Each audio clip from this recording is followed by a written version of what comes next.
had been meaning to take a solo camping trip for a while. I'd always gone with someone, either a friend or my brother, but this time, I wanted to try it alone. I had read online that solo camping helps you reset your mind, feel more connected with nature, and test your survival skills a bit. That all sounded good to me. I worked long hours at my job in IT, and my mind was constantly crowded with problems that didn't feel like they really mattered. I needed a break. I picked a remote spot in Central Oregon that wasn't too far from where I lived in Portland. It was called Bitter Creek Forest, and it was deep enough in that you wouldn't see many people, especially during the off-season. It was early October, right before the cold really started to bite. I planned for 2 nights. I checked the weather, packed everything carefully: tent, tarp, food, cooking gear, water filter, knife, fire starter, extra batteries, bear spray. I even brought a book and a small solar charger for my phone. I made a checklist and went over it twice. The drive took about 3 hours. The last hour was a slow, winding road up through thick woods. I lost cell signal about halfway through. By the time I got to the parking area, it was around 2 in the afternoon. There was only one other car parked there. That comforted me a little. It meant someone else was probably out there, maybe not too far off. I slung my pack over my shoulders and started the hike in. The trail was well maintained, and the air was cool but not too cold. Leaves crunched under my boots, and the wind moved through the tall pine trees with a soft rushing sound. I hiked for about an hour and a half before I found a good spot. It was flat and open enough for my tent, but still surrounded by trees on 3 sides. About 30 feet away was a small creek with clear running water. I could filter drinking water from it. I checked around for animal tracks, droppings, or anything that might suggest a bad idea. Nothing looked concerning. I set up my tent, laid out the tarp, arranged my cooking area away from where I'd be sleeping, and gathered some dry wood. I even made a small ring of stones for the fire pit. I cooked some rice and beans for dinner over the small stove and watched the sky turn orange behind the trees. It was peaceful, quiet in a way I wasn't used to anymore. No cars, no people, no humming electronics. Just wind, leaves, and the sound of the creek.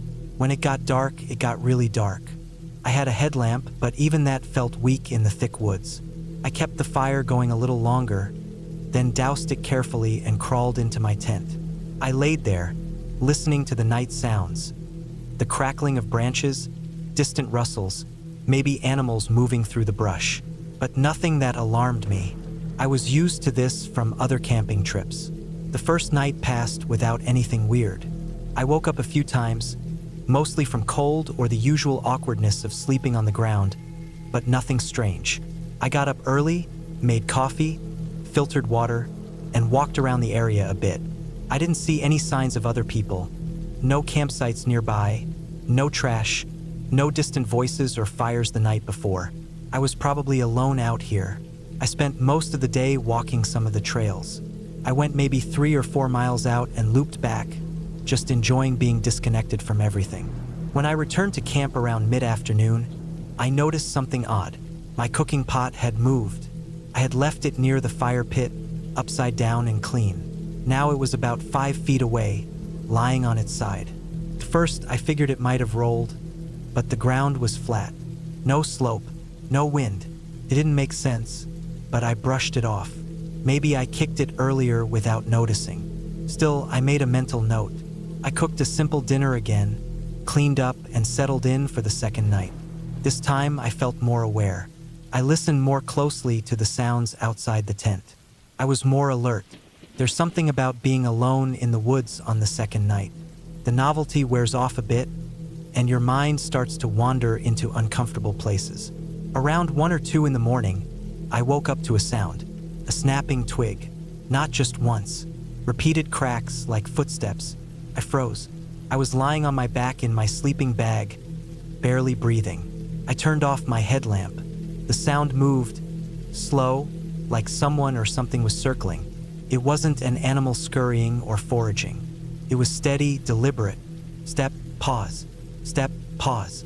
I reached slowly for my bear spray and my knife. I didn't unzip the tent. I didn't want to make noise. I just laid there, waiting, breathing quietly. The sound stopped for a while. Then I heard another soft crack. Closer this time, maybe 20 feet away. I didn't sleep the rest of that night. I laid there, completely still, gripping the spray, waiting for something to happen. Nothing did. Eventually, the sky lightened. Birds started chirping. I got up stiff and tired, unzipped the tent, and looked around. Nothing. No tracks. No sign of anyone. But when I looked at my cooking area, the pot was gone. Completely gone. I searched for it, thinking maybe an animal dragged it off. I found it 15 feet away in the bushes, upside down like someone placed it there. That rattled me. I told myself it could have been a raccoon or even a bear, but bears would leave messes. They don't carefully move objects. I sat there with my coffee, thinking. I had one night left, but now I wasn't sure I wanted to stay. I hated the idea of backing out early, but something felt wrong. I made the decision to stay, but I took precautions. I packed everything into my backpack and left it by the tent. If I had to leave quickly, I didn't want to waste time gathering things. I kept the bear spray in my sleeping bag with me, the knife within reach. I built a small perimeter of rocks and sticks around my tent, just enough to make noise if someone or something approached. That night, I didn't light a fire.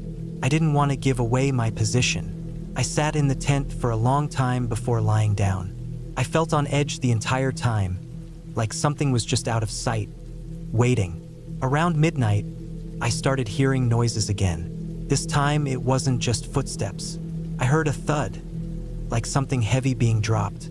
Then I heard a dragging sound. It wasn't constant. It would start, stop, start again. At one point, something hit the tent, lightly like a stick being tapped against it. I jerked upright, heart pounding, holding the spray. I stayed like that for hours. The sounds would go away for a bit, then return, as if someone was deliberately trying to keep me awake. I didn't sleep at all. When the sun finally came up, I burst out of the tent and looked around. The rocks and sticks I had placed around the tent had been moved. Some were gone. One of the sticks had been propped upright, pushed into the ground like a marker. That's when I knew this wasn't an animal. Someone was out here. Someone who knew where I was. Someone who had been watching, playing games. I didn't eat. I didn't even boil water. I packed up my tent as fast as I could, threw everything into my backpack, and started hiking out. I didn't stop to rest. I checked behind me constantly. I tried to move fast but quiet. Every sound made me jump. A branch snapped. Was it just a deer, or was I being followed? It took me nearly 2 hours to get back to the parking lot. When I saw my car, I almost cried from relief. But when I got closer, my stomach dropped. The back of my car was open, not just unlocked, open. The hatch door was up. I had locked it, I was sure. My emergency supplies were still there, jumper cables, extra water, flares. Nothing seemed stolen, but someone had definitely opened it. I checked the inside carefully. Nothing planted, nothing missing. I slammed the hatch shut, jumped into the driver's seat, locked the doors, and drove. I didn't look back. When I got back to Portland, I filed a report with the local ranger station. They didn't seem too surprised. One of the officers said that sometimes people squat out there, or loners get a little weird. They didn't offer much help. They said they'd send someone out to check the area, but I doubt they ever did. I didn't go camping again for a long time after that. And when I finally did, it was with friends in well-trafficked campgrounds with other people nearby. I still think about it. The footsteps, the missing pot, the tapping on the tent, the stick pushed into the ground like a warning.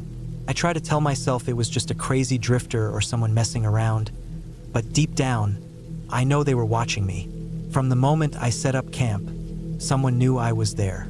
They didn't take anything. They didn't attack. They didn't speak. They just made sure I knew I wasn't alone. That's what stayed with me. The idea that someone was out there, just a few feet beyond the trees, completely silent, watching me sleep, watching me eat, waiting for nightfall. I don't think I'll ever camp alone again.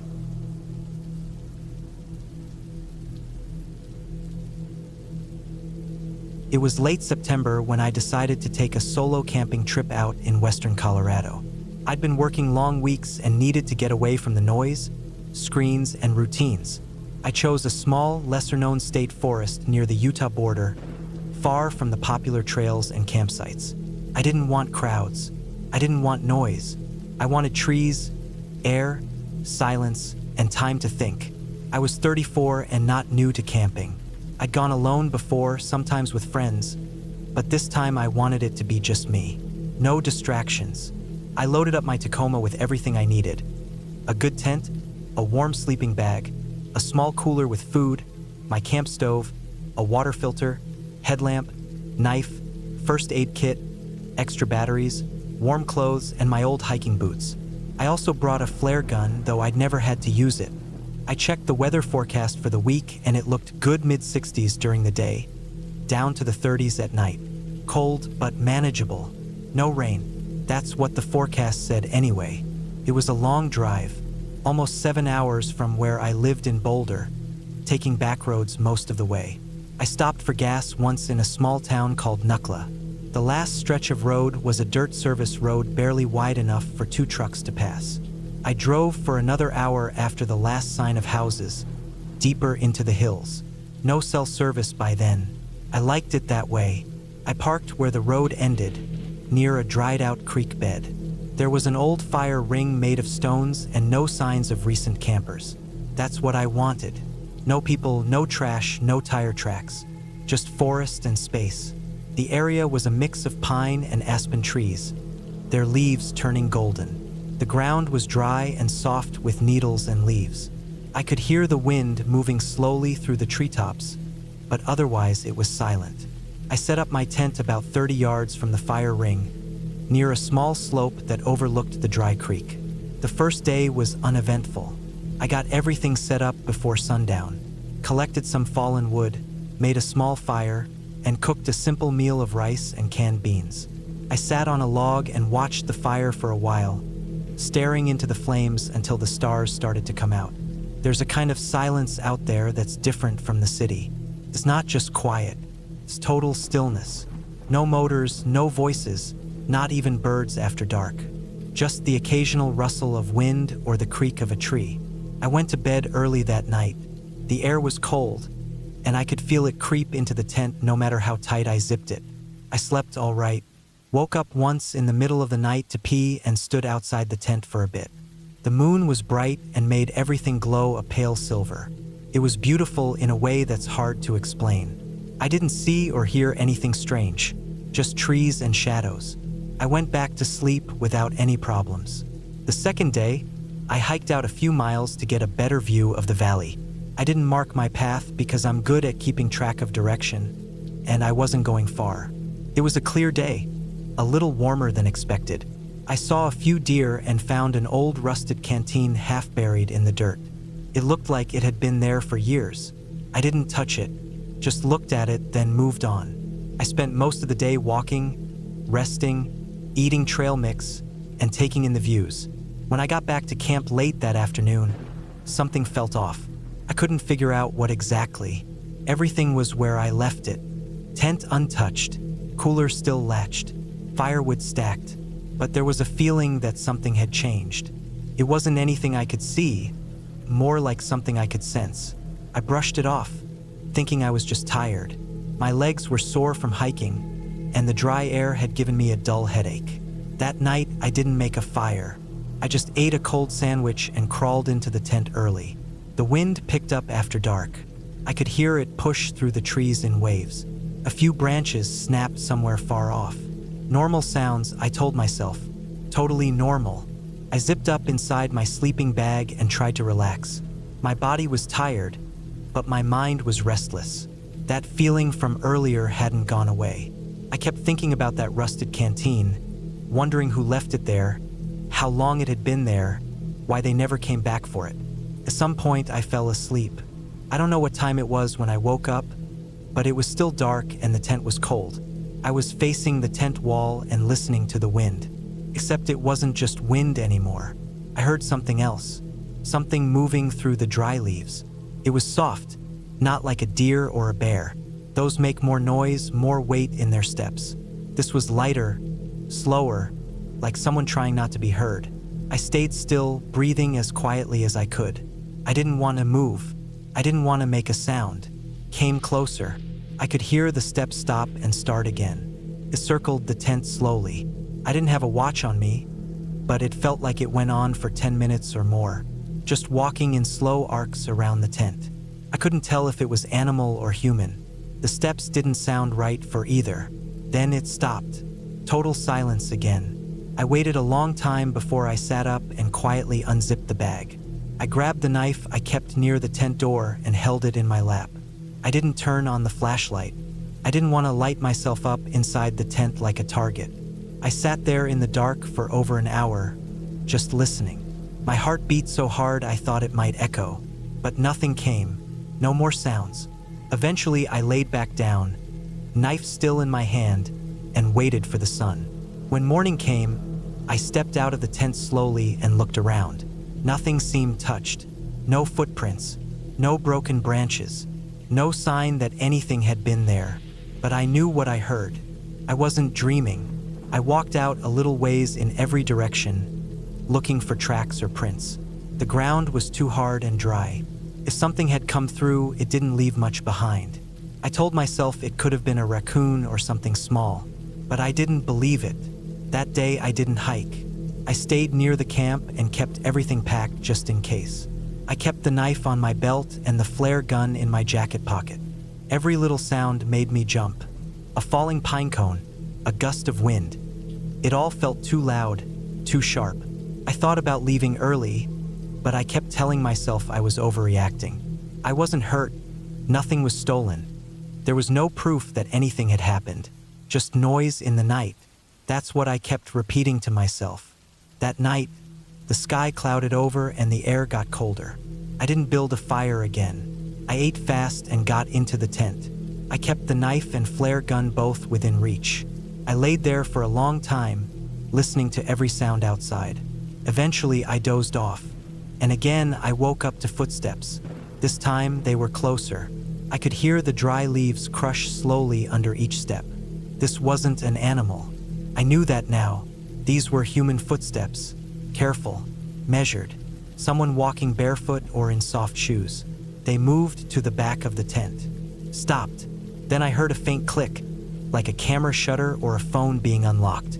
I didn't breathe. I didn't move. Then I heard the steps again, circling slowly to the other side of the tent. They stopped again. I waited for them to move. I didn't know what they were doing. Then I heard them walk away, slowly, fading into the trees. I stayed awake until the first sign of daylight. Then I got up and started packing everything fast. I didn't even eat. I just wanted to leave. I loaded everything back into the truck in less than 20 minutes. Before I left, I walked over to where the footsteps had circled the tent. I still couldn't see any tracks, but I found something else. Tied to a branch about 5 feet off the ground was a piece of red yarn. It looked new, not old or weathered. It hadn't been there before. It was tied in a perfect loop, hanging loosely from the branch like a marker. I didn't touch it. I didn't take it down. I just stared at it for a minute, then walked back to the truck and drove. I didn't stop until I reached a gas station with service. I didn't report anything. What would I even say? That someone walked around my tent and tied a string to a tree? That I heard footsteps? I didn't have a picture. I didn't have a name. I didn't even have a clear face to blame. But I knew something had been out there with me, watching, moving silently at night, marking my camp for some reason. I didn't camp again for over a year, and when I finally did, it was in a crowded national park with families and rangers nearby. I haven't been back to that forest in Colorado since. I don't know who or what was out there, but it wasn't an animal, and it wasn't some harmless hiker. Whoever it was didn't want to be seen. They didn't take anything. They didn't speak.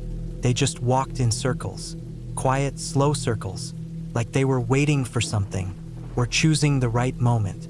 Maybe they were just trying to scare me, so it worked. But maybe they were waiting for something else that never came. Maybe the only reason I'm here writing this is because I left before they were ready. Whatever it was, I don't go camping alone anymore.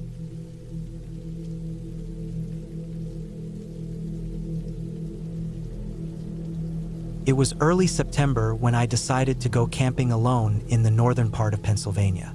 I just finished a long, stressful job contract in Pittsburgh, and I wanted a break from screens, cars, and people. I didn't want some busy campsite filled with families or teenagers playing music. I wanted real solitude, real quiet.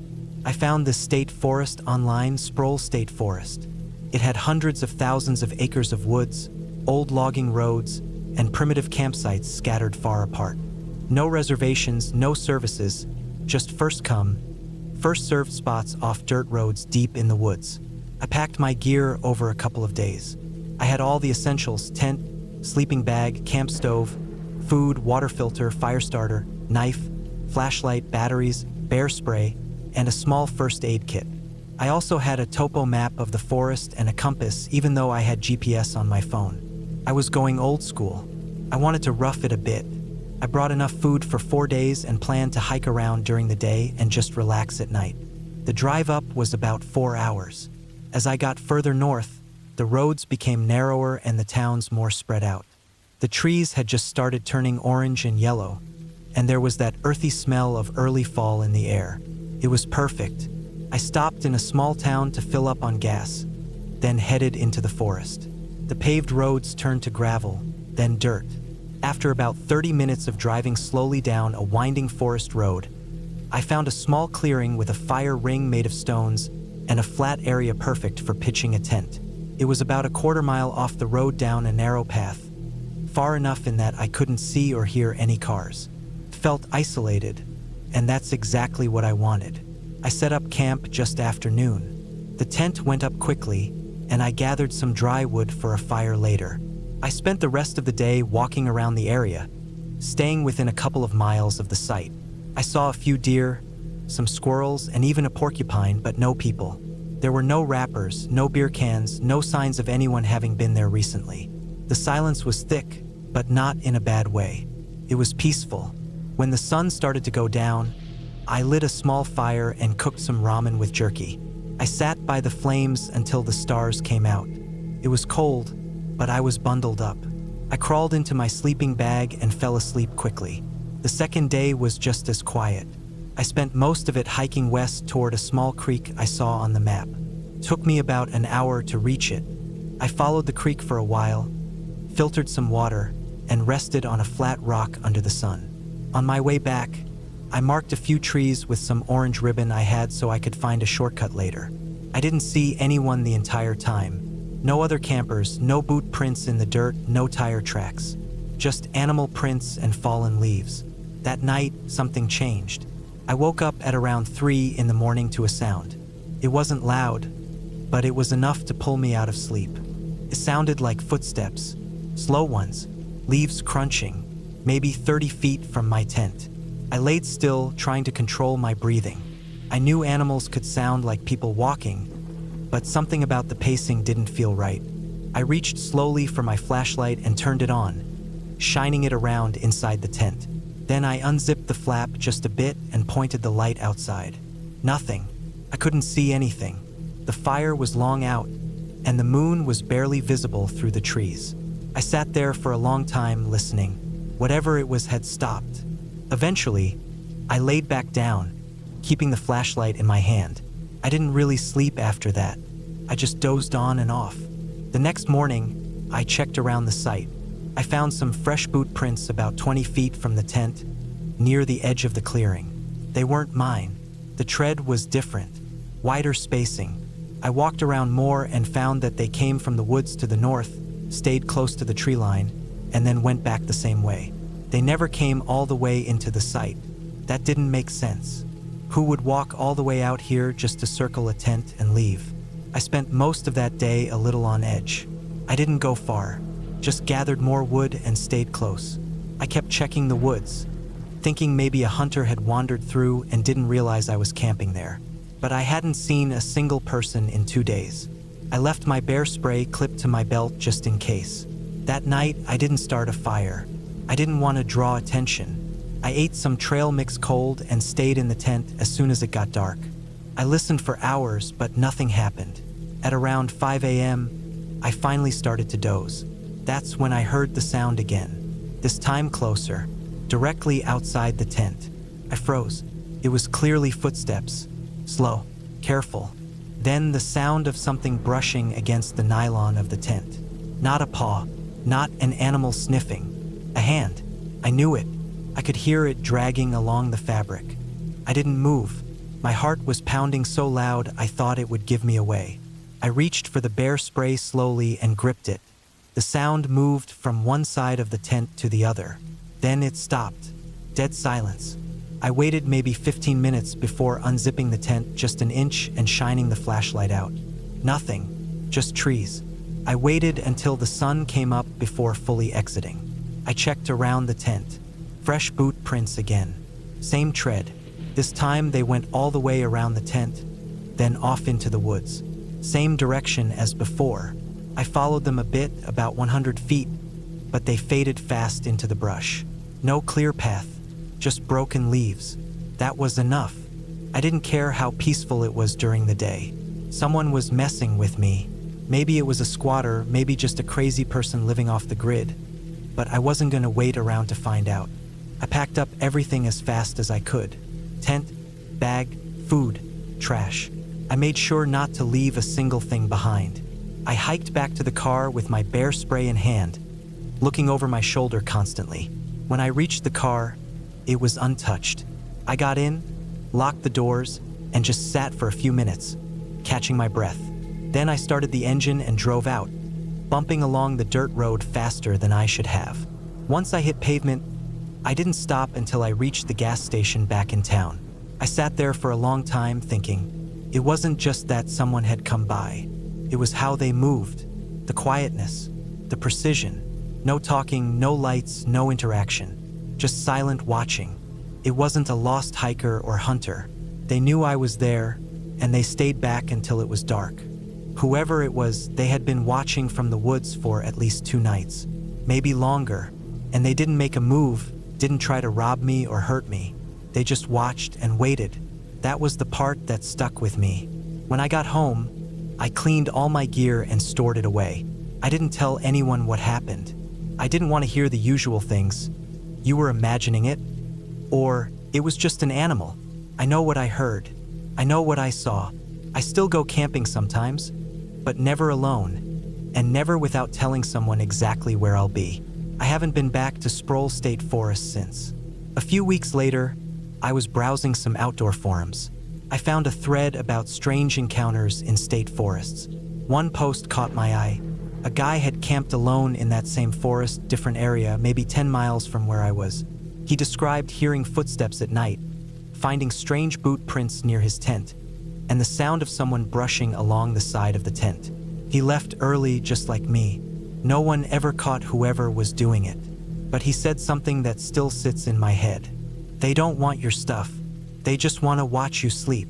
I don't know who it was out there. I don't want to know. But I learned something on that trip. Sometimes the scariest thing in the woods isn't a bear or a storm. Sometimes it's just another person. Person who doesn't say a word. Person who waits until you're most vulnerable. And sometimes they don't even need to do anything to scare you. Sometimes just knowing they're out there, walking quietly through the trees, is enough.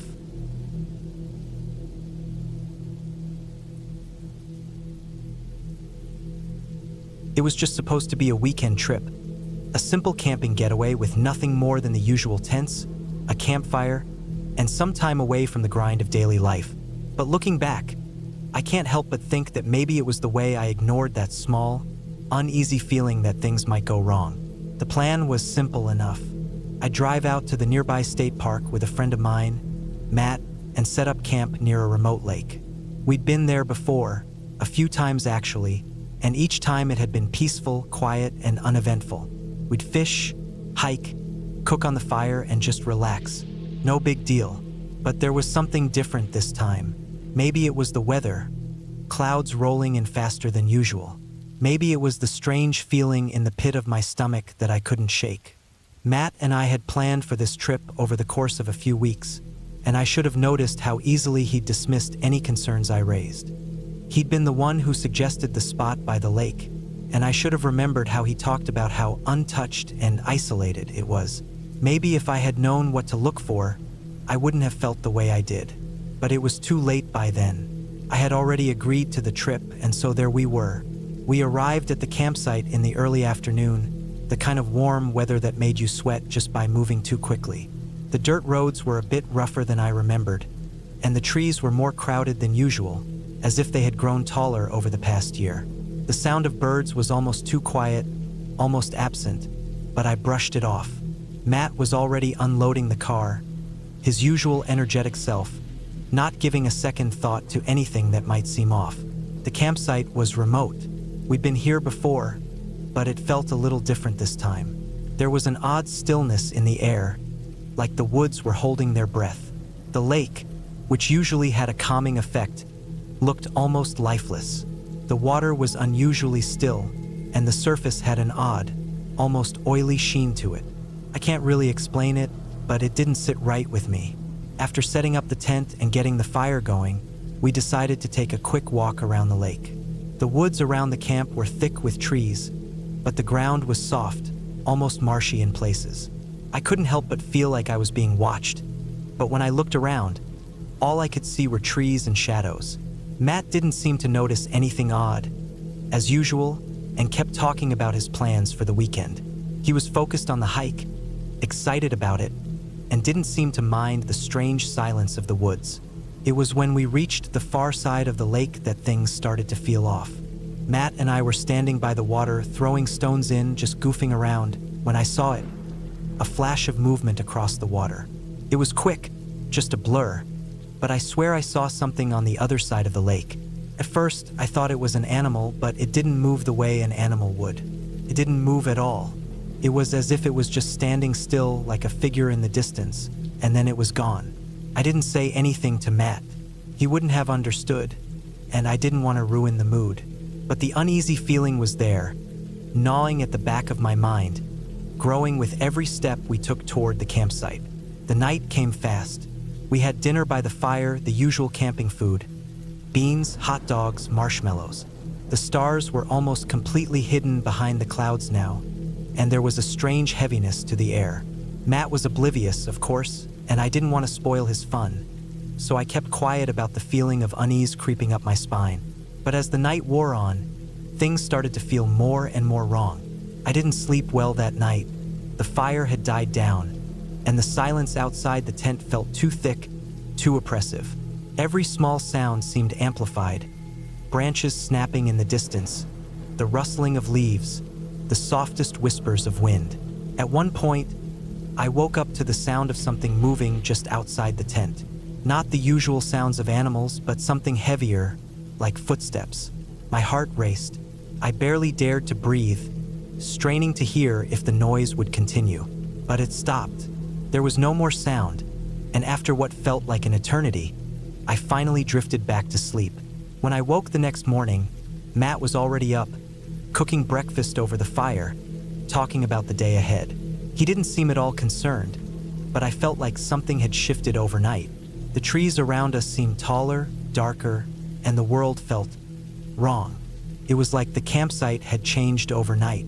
The air felt thick, suffocating, and the lake was still eerily calm, as if it was waiting for something. We decided to take another walk, just to clear our heads. But as we walked deeper into the woods, I couldn't shake the feeling that we were being followed. There was no sound, but I could feel eyes on me, like someone or something was moving just out of sight, staying just far enough away so I couldn't get a good look. I turned a few times, but all I could see were trees, shadows, and the occasional animal darting across the path. By the time we turned back, I was on edge. I didn't want to say anything to Matt. I didn't want to seem paranoid, but I was starting to realize something wasn't right. The closer we got to the campsite, the more oppressive the air felt. It was like the woods were closing in on us, trapping us. That night, I couldn't sleep at all. The air outside was thick with tension, and I kept hearing strange noises: whispers, scratching sounds, soft tapping. It was as if the forest itself was alive, moving, watching. I kept my flashlight on, scanning the trees, but I saw nothing. And then, just after midnight, the sound came again. It was louder this time. Definite footsteps, slow and deliberate, circling our campsite. My heart was racing as I reached for the knife I'd brought with me, the one I kept beside me in the tent. I was sure someone was out there. My skin prickled, and every nerve screamed that something was wrong. I could feel the presence of whatever it was, just outside the tent, moving around us. I held my breath, listening for any hint of movement. The footsteps stopped right outside, and for a long, agonizing moment, everything was completely silent. Then, just as quickly, the sound started again, this time closer, as if whatever it was had moved just a few feet nearer. I wanted to shout out to Matt, but my voice wouldn't work. I felt paralyzed, frozen in place. I could hear him breathing in his sleep, unaware of the danger just beyond the tent walls. And then the strangest thing happened. The sound stopped. There was no more movement, no more scratching, no more footsteps. Just silence. Deep, oppressive silence. I waited for what felt like hours before finally daring to peek outside. There was nothing, just the same empty, quiet woods. But that didn't make me feel better. It only made the fear grow. It was too quiet now, like the forest was holding its breath, waiting for something. The next morning, Matt was still oblivious, as if nothing had happened. I couldn't take it anymore. I told him we needed to pack up and leave. We hadn't planned on leaving early, but something in me was screaming that we needed to go, and we needed to go now. As we packed up, I noticed something strange. The ground around our tent was covered in fresh footprints. They weren't animal tracks, they were human. Large, heavy footprints, as if someone had been walking around us all night. And they were fresh. The dirt was soft, and the impressions were deep. Matt didn't believe me when I showed him, but I could see the hesitation in his eyes. I could see that he was starting to feel it too. We packed the car as quickly as we could, and with one last look at the campsite, we left. The drive home was quiet. We didn't talk much. I kept glancing at the rearview mirror, half expecting to see someone following us. But there was nothing. The woods were behind us now, but the feeling remained. When we got back to town, everything felt normal again, but I couldn't shake the memory of those footprints. And I couldn't shake the feeling that we had been watched the entire time. Whatever had been out there, whatever had been circling our campsite, had been real. We never went back to that spot, never even considered it. It was a place that left a mark on me, a place where something I can't explain made its presence known. And even though I know we got away, part of me will always wonder what was really out there in those woods, waiting.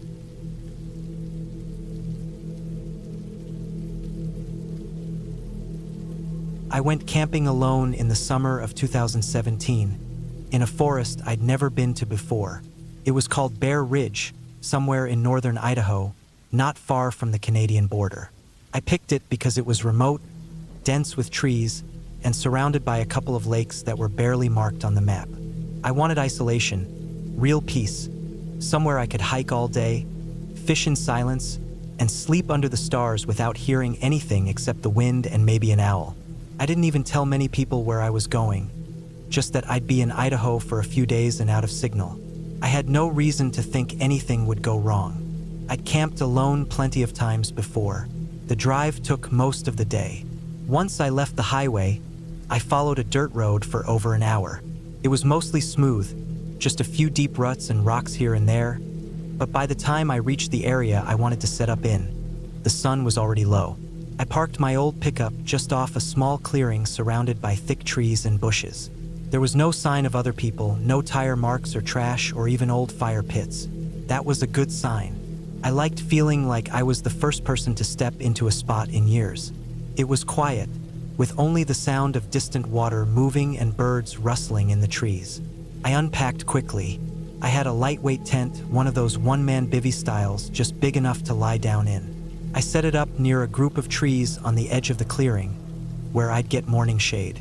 Then I made a small fire ring with rocks, cleared away dry brush, and got a fire going with what I brought from home. It was too late to fish or explore that evening, so I just cooked some food from my cooler, ate by the fire, and watched the sky turn orange and purple as night fell. No cars, no planes, no voices, just the crackle of the fire and the occasional snap of a branch in the woods.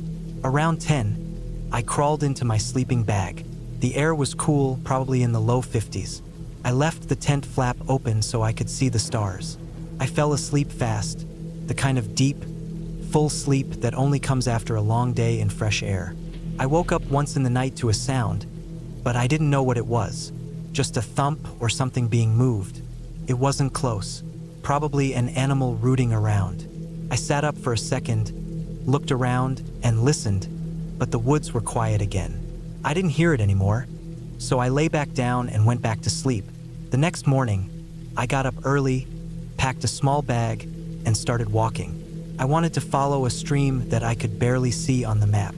It was about 2 miles north of where I camped. The hike was steep and slow. The forest there was thick, with tall trees and moss-covered rocks everywhere. In places it was hard to tell if I was even on a trail or just walking through uncut woods. I followed game trails when I could, but I mostly used my compass and landmarks. I saw a few deer and one fox, but no people, no camps, no boot prints. I made it to the stream before noon. It was clear and cold, barely more than 10 feet wide, with smooth stones on the banks and pools that looked like they could hold fish. I dropped my pack, pulled out my fishing rod, and cast in. Within minutes, I had a bite. Small trout, not big enough to keep, but they were active. I stayed there for hours, fishing and exploring up and down the water. Around 3, I started heading back. On the way back, I realized something that stuck with me the rest of the trip. A few hundred yards from my camp, I passed a broken branch that I hadn't noticed before. It was a thick, live branch, freshly cracked and still green inside. It was high up, maybe 8 feet from the ground, snapped like something heavy had climbed the tree or pulled it down. There were marks in the bark too, long scrapes that looked fresh. I stood there for a minute, just staring at it. There wasn't wind strong enough to do that, and no sign of lightning. I didn't hear anything nearby, no movement. I told myself it was probably a bear or elk rubbing up against the tree. It wasn't that strange, but it still gave me a feeling I didn't like. Back at camp, everything was where I left it. Nothing disturbed. I made dinner, wrote in my journal, and got the fire going again. The feeling from earlier still lingered. I tried to ignore it. I'd spent nights in forests all across the country and heard things that would scare most people. Animals moving in the dark, strange echoes, even the sound of trees falling miles away. It was normal, but this felt different, like I wasn't just hearing the forest but being watched by it. That night, sleep didn't come easy. I kept waking up. Not to sounds, really, just that feeling of something being close. At one point, I heard something move across the clearing, slow and steady, like footsteps. Not a deer's quick clatter, not a raccoon's rustling, something heavy. I sat up inside the tent, listening. The fire was mostly out by then, just glowing coals. I didn't hear anything else. I held my breath. 10 minutes passed, then 20. Nothing. I stayed awake for over an hour, just watching and listening, then finally fell back asleep. In the morning, I walked the area. I looked for tracks. If it had been a bear, I'd see prints. If it had been a person, maybe something more obvious. But the grass was undisturbed. No overturned rocks, no bent branches. I started wondering if I imagined it. I was tired, alone, maybe letting my mind wander. I cooked breakfast, then hiked east this time, trying to keep busy and stay away from the thoughts that kept circling in my head. That day was uneventful. I found a small waterfall and filled my water bottles from it. Clean, cold, and fast-flowing. I stayed there a while before heading back again. It wasn't until I returned to camp that I noticed something I couldn't explain. My folding chair, the one I always leave next to the fire pit, was moved. Not far, maybe 3 feet to the right, but I never move it once I set it up. I use it, get up, and leave it where it is. It wasn't wind. The chair was heavy, and the ground was flat. There were faint drag marks in the dirt, like it had been pulled. I checked my gear. Everything else seemed untouched. Food was sealed. My cooler was still closed and locked. No sign of animals. But that chair, that was different. I stood there staring at it for a long time, trying to think through any reason it might have moved on its own. Nothing made sense. I felt the air change. The quiet wasn't peaceful anymore. It was tense, like the trees were listening. I decided not to sleep in the tent that night. I packed it up and moved everything into the bed of my truck. I laid out my sleeping bag under the camper shell, locked the tailgate, and left only one small gap in the side window so I could see out. I kept my hatchet and bear spray within reach. I didn't make a fire that night. I didn't cook anything. I just sat in the truck, watching the dark forest, waiting. Around midnight, I heard it. Slow, steady movement from the trees. Not a charge, not a crash. Just something walking, getting closer. I stayed completely still. The truck creaked under me as I shifted to see out the small window. I couldn't see anything at first, just dark outlines. Then I caught a shape moving between trees. Tall, broad shoulders, upright. I couldn't tell if it was a man or a large animal, but it was moving slowly, deliberately, toward the clearing. It stepped into the open for just a second. I saw enough. It was a man, not a hiker.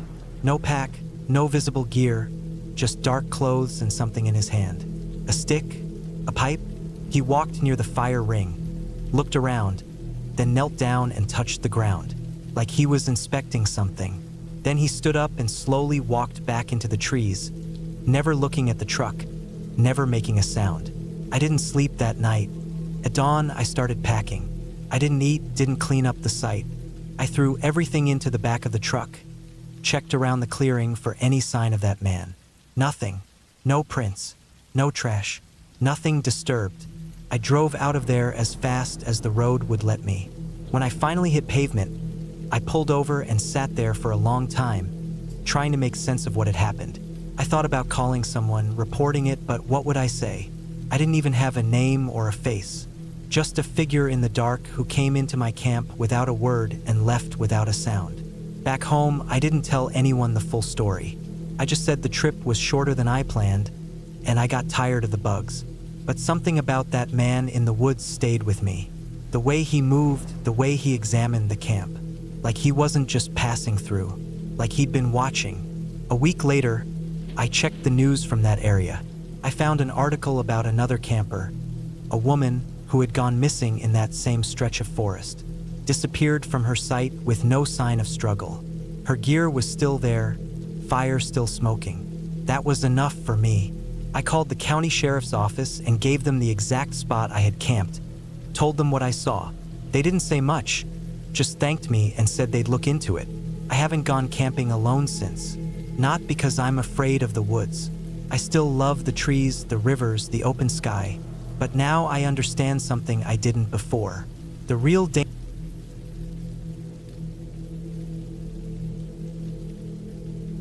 The sun was just beginning to set as I set up camp in a small, secluded area by a lake in the mountains. I had been planning this solo camping trip for months. It wasn't meant to be anything fancy, just a break from the grind, some peace and quiet, and a chance to reset. The lake, known for its crystal clear waters, was only about a quarter-mile hike from the main trailhead.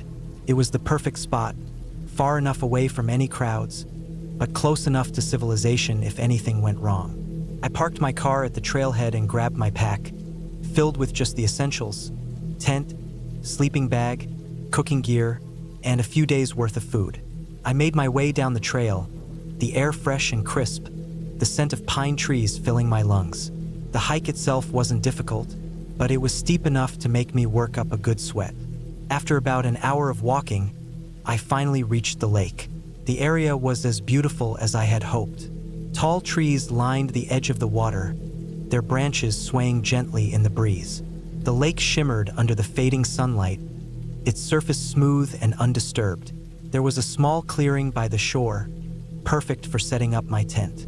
I unpacked my gear and set up camp, the rhythmic sound of the water lapping against the shore providing a calming background to my work.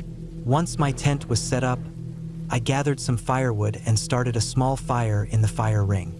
The warmth of the fire contrasted against the cool mountain air, and I sat down on a log, content with the solitude. It had been a long time since I had been this far out into nature by myself. It felt good to unplug, to not have to worry about anything. Just me, the fire, and the quiet. As darkness settled in, the sounds of the forest came alive. The wind rustled through the trees, the occasional chirp of a cricket or rustle of an animal in the underbrush adding to the atmosphere. I ate a simple dinner of trail mix and a granola bar, saving the heavier meals for the next day. I washed it down with a bottle of water, then leaned back against a tree, staring up at the stars. The sky was clear, and the stars seemed brighter than I had ever seen them. I could hear the occasional splash in the lake, probably a fish jumping, but nothing else disturbed the peacefulness of the night.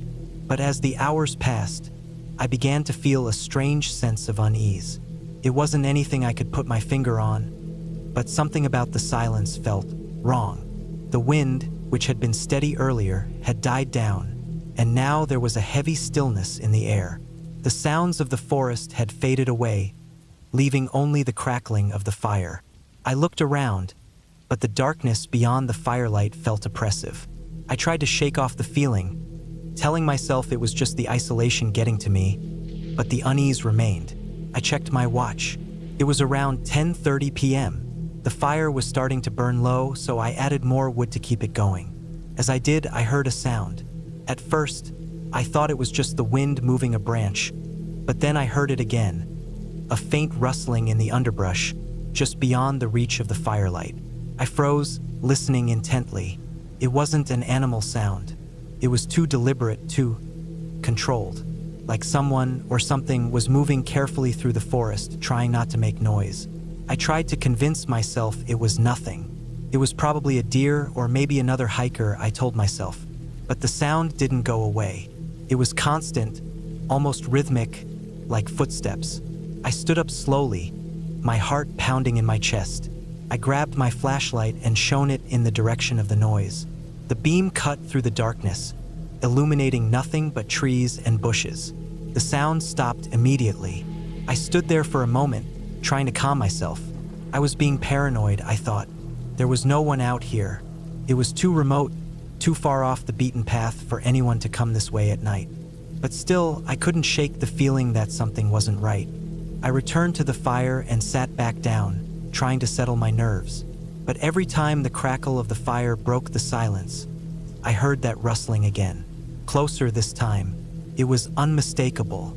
Someone or something was definitely moving around out there. I grabbed my knife, which I kept in my backpack, and held it tightly in my hand. I tried to tell myself that I was overreacting, that I was just being jumpy from the solitude, but the tension in my body told me otherwise. The rustling was getting louder now. It wasn't just a few twigs breaking here and there. It was full-on movement, like someone was walking just out of sight. My pulse quickened as I scanned the darkness. Then the sound stopped altogether. For a moment, there was only the sound of the fire crackling. I strained my ears, waiting, expecting something, anything, to happen. But nothing did. The forest around me was silent. Too silent. My thoughts were racing, wondering if it was some kind of animal or maybe a hiker who had gotten lost. But that didn't make sense. The trailhead was miles away, and there were no other campsites near mine. I stood up again, my legs trembling slightly. I felt like I was being watched. I could almost feel eyes on the back of my neck.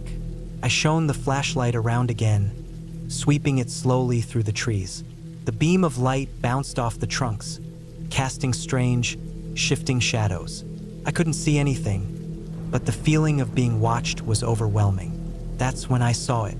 A figure, barely visible, standing just beyond the reach of the firelight. It was too far away to make out any details, but the shape was unmistakable. Someone was standing there, watching me. I froze, my heart stopping for a moment. My mind raced as I tried to process what I was seeing. There was no reason for anyone to be out here at this hour. It didn't make sense. I thought about grabbing my things and leaving right then, but I didn't want to make a sound. I didn't want to alert whoever or whatever. It was that I knew it was there. I stood as still as possible, barely breathing, my flashlight now pointing downward to avoid drawing attention. The figure didn't move. It just stood there, motionless, like it was waiting for something. Minutes passed and still it didn't move. I couldn't tell if it was a person or some kind of trick of the light. Maybe it was just my mind playing tricks on me.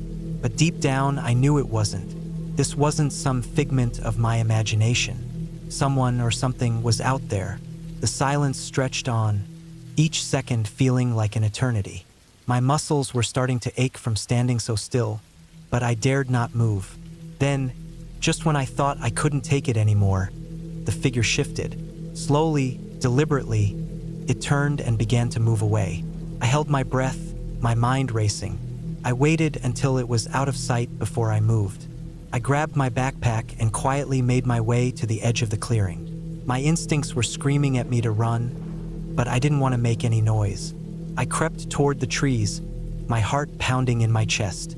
The air was thick with tension, and every sound seemed amplified. I was just about to make a break for it when I heard a voice. It was a low murmur, almost a whisper, coming from the direction of the fire. My heart skipped a beat. Who the hell was talking? I had been alone the entire time, hadn't I? I froze, not daring to move. The voice was muffled, indistinct. It sounded almost like humming. It was the last thing I expected to hear. I risked a quick glance back toward the fire. The figure was gone. The camp was empty. For the rest of the night, I stayed hidden, watching and waiting. I didn't dare make a sound, didn't dare risk being seen. Eventually, the night passed. The figure never returned. I didn't know if it had been a person or some strange coincidence, but I knew I wasn't staying another minute. As the first light of dawn broke, I packed up my things and left, not looking back. The hike back to the car was a blur. My mind was still racing, trying to make sense of what had happened. All I knew was that I couldn't stay there any longer. I made it back to the car safely, the morning sun now shining brightly over the mountains. But I couldn't shake the feeling that I wasn't alone. That something or someone had been watching me the entire time.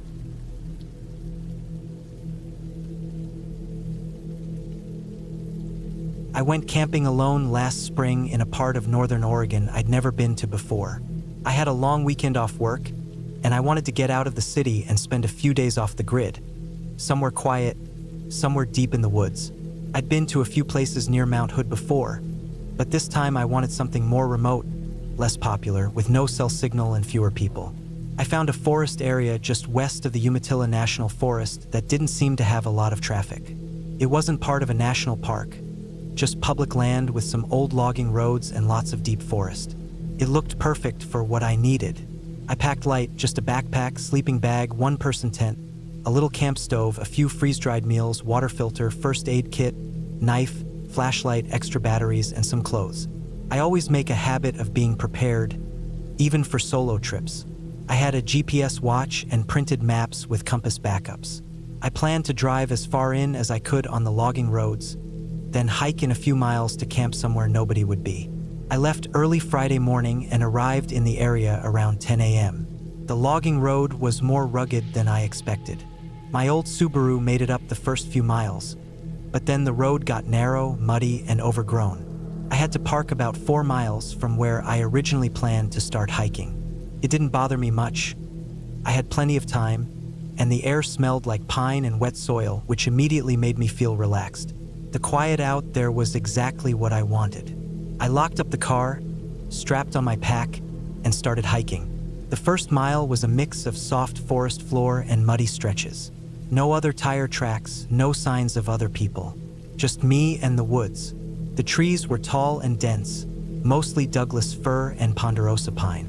Moss covered everything, the kind of quiet that fills your ears and lets you really hear your footsteps, your breathing, the wind, the birds. I saw deer tracks in the mud and once spotted a rabbit dashing through some brush, but nothing unusual. Around midday, I found a small clearing that looked perfect. It was flat, about 30 yards wide, surrounded on all sides by trees and shrubs, with a narrow creek trickling nearby. No trash, no fire rings, no sign anyone had camped there before. I dropped my pack, stretched out my legs, and started setting up my tent. It took maybe 20 minutes to get everything set up. I boiled some water, made lunch, and sat back to enjoy the silence. That first day was exactly what I needed. I walked around, gathered some dry wood, explored the area within a few hundred yards. I didn't wander far from the tent since I wasn't familiar with the terrain. The forest was thick but peaceful. I found a nice rock outcrop I could sit on and look out over the trees. I stayed up until dusk, cooked a small dinner, then crawled into my tent and fell asleep faster than I expected. I woke up once in the night to pee, and it was completely silent. No wind, no animals, just stillness and cold air. The next morning, I woke up around 7. I boiled water again, made oatmeal, and sipped coffee while sitting by the creek. It was colder than I expected for late April, but not uncomfortable. I packed up a small day bag with snacks, knife, compass, and a bottle of filtered water, and headed out to explore more. I wanted to check out the area to the south of my camp, where the trees thinned out a little. By noon, I'd hiked maybe 2 miles in a big loop and ended up circling back toward the creek. Everything looked the same: ferns, trees, moss, brush. That was something I noticed more than once. How easy it would be to get turned around out there. Every direction looked like every other direction. I was careful with my compass and marked a few trees with small cuts on the bark to help me trace my steps. I wasn't scared, just aware. I've hiked enough to know how easy it is to lose your way if you get careless. I got back to camp and noticed something strange right away. One of the sticks I'd propped against the tent, the one I used to hang my small camp towel, was on the ground. Not a big deal, could have been the wind, but the towel was missing. It wasn't the kind of thing that would blow far.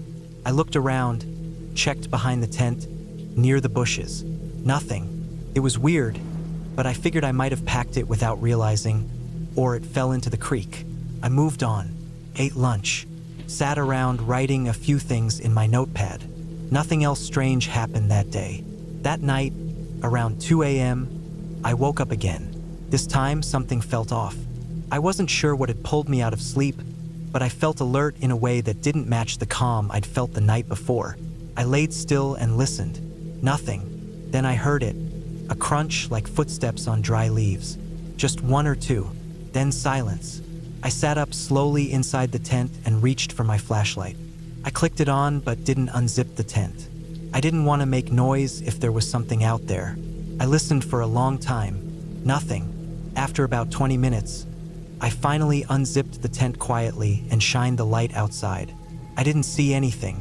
I stepped out in my socks, slowly scanned around the tent, walked toward the creek, then made a slow circle around the camp. No tracks, no sign of animals. Nothing seemed touched. I chalked it up to my imagination and went back to sleep. The next morning, something was definitely wrong. One of my hiking boots had been moved. It was about 5 feet from where I'd left it. Not just knocked over, moved. The laces were undone too, which I would never have left like that. I always tie them together and tuck them under the flap on the tent porch. My backpack had been shifted slightly too. Still zipped, nothing taken, but it was resting at a different angle. That was enough to make my stomach tighten a little. I spent the morning thinking over my options. I could pack up and head back to the car, or stay and try to figure out what was happening. I still wasn't convinced it was a person. Maybe an animal. Raccoons are smart. Bears even smarter. But it just didn't feel right. I kept telling myself it was probably nothing. But there was this low-level anxiety in my chest now that wouldn't go away. That afternoon, I didn't hike far. Just stayed near camp, walked in circles, looked for tracks. I didn't see any shoe prints or signs of movement, but it had rained lightly the night before, so the ground was soft. If someone had been there, I would have seen something. That made it worse somehow. No prints, no animal droppings, nothing but disturbed gear. I set up some small traps around the camp before bed. Not dangerous ones, just little indicators. A few sticks leaned together in a tripod. A small pile of stones balanced in a way that would fall if bumped. A string tied between 2 trees with a stick propped in the middle. I just wanted to know if something moved through during the night. I also kept my knife inside my sleeping bag and left my boots inside the tent this time. That night, I barely slept. Around 1:30, I heard footsteps again. This time, there was no mistaking it. Slow, deliberate, like someone trying not to be heard. I laid frozen, barely breathing. I couldn't tell where the steps were coming from, but they were close, right outside the tent. Then I heard the string trap snap and the stick fall. My heart was hammering. I grabbed my flashlight and flicked it on, unzipped the tent and lunged out. Nobody. Nothing. Just darkness and forest and silence. But the trap was tripped, and one of the stick pyramids was knocked over. Someone had been there. I spun the flashlight in every direction but saw nothing but trees. I stayed up until dawn, sitting against a tree with my knife in hand, flashlight in my lap. When the sun finally came up, I packed. I didn't eat, didn't sit, didn't rest. I packed everything as fast as I could and started hiking. The whole way back to the car, I kept looking over my shoulder. I didn't feel alone. That was the worst part. The feeling that someone was behind me, staying just out of view, just out of reach. When I reached the car, everything looked normal. I threw my pack in the back, started the engine, and pulled out without wasting a second. About 2 miles down the road, I noticed something that made my blood run cold. On the back window of the car, just above the wiper, was a handprint. A single, greasy, smudged handprint. Too big for a child. Too fresh to be old. I drove straight to the next town, found the first gas station, and washed it off. I didn't report anything. What would I say? I didn't see anyone. Nothing was taken. But I knew. Someone had followed me, watched me, maybe even messed with my things while I slept. Maybe they'd been there the whole time, just far enough to avoid being seen. That was almost a year ago. I haven't been camping alone since. I still go hiking, still love the forest, but I don't sleep in the woods anymore. Not without a locked vehicle, not without a friend nearby. I keep thinking about the handprint, about the steps in the night, about my gear being moved, and the fact that whoever it was, they never tried to hurt me. They just watched. That's what haunts me most. Not knowing why, not knowing what they wanted, just knowing they were there.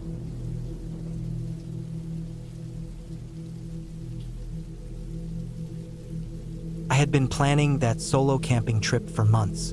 It was the middle of September, and the weather in northern Oregon was still holding on to the last warmth of summer. The nights were cooler, but the days were still warm, and the forests were beginning to change color. I had found a fairly isolated spot near a river deep in the Deschutes National Forest. It wasn't on any campground map. I had discovered it 2 years earlier when I was hiking and marked it on my GPS. Back then, it was quiet and clean and completely free of people. That's exactly what I wanted. No noise, no cell signal, no distractions. Just me, the trees, the sound of water, and a few days to recharge. I packed enough food for 5 days, mostly dehydrated meals, nuts, protein bars, and some fresh fruit for the first couple days. I had a water filter, a solid tent, 2 flashlights with extra batteries, a fixed blade knife, a hatchet, bear spray, and a small camp stove with fuel. I brought a paperback novel I'd been meaning to finish and a small journal. My gear wasn't ultralight, but I wasn't going too far. The hike from the nearest forest road to my spot was only about 3 miles, and the trail, though unofficial, was easy to follow if you paid attention. I left my car on the shoulder of a dirt road, locked it up, and hid the keys in the gas cap area in case I lost them. Then I slung on my pack and started hiking in. Took me just under an hour to reach the spot. I followed the ridge down to a clearing where the trees opened up just enough to let in sunlight during the day but still gave a sense of shelter. The river was about 50 yards down a slope, flowing over rocks and fallen branches, shallow but fast. The sound of it was steady and peaceful. I pitched my tent on a flat patch of dirt surrounded by ferns, set up a small fire pit using stones nearby, and started to settle in. The first night was uneventful. I boiled some water, had a pouch of chili mac, and watched the sun drop behind the trees. The stars came out clear. I slept with the rain fly off and stared up at them for a long time. It got colder than I expected, maybe in the low 40s, but my sleeping bag was rated for it. I slept well. The forest at night can be noisy, full of rustling and distant animal sounds, but nothing felt off. The next day, I spent time hiking upriver, trying to see how far it ran before it got too rocky to follow. I filled up my water bottles and filtered them, made a small fire around midday just for warmth, even though I didn't cook anything. I saw some deer tracks and what I thought might be coyote scat, but nothing bigger. The forest was dense and calm. I didn't see a single person, which was expected. That's why I picked this spot. That night, I was sitting near the fire just after sunset when I heard something strange. It wasn't a big noise, not like a crash or a shout. It was quiet, just a light snap of a branch, then another maybe 20 feet off in the woods. At first, I thought it might be a deer or maybe even a raccoon. I had my flashlight next to me and scanned the trees, but I didn't see anything. Still, the hairs on the back of my neck stood up. I've camped alone plenty of times and heard all kinds of things, but this didn't feel like an animal. It didn't move like one. The sound was deliberate. It stopped and started, with pauses like someone trying to move without being heard. But it never got closer. After maybe 10 minutes, it stopped completely. I stayed by the fire longer than usual that night. I didn't like the idea of sleeping without knowing what that sound was. But eventually, I had to go into the tent. I zipped it up, kept the flashlight in my hand, and listened. Nothing.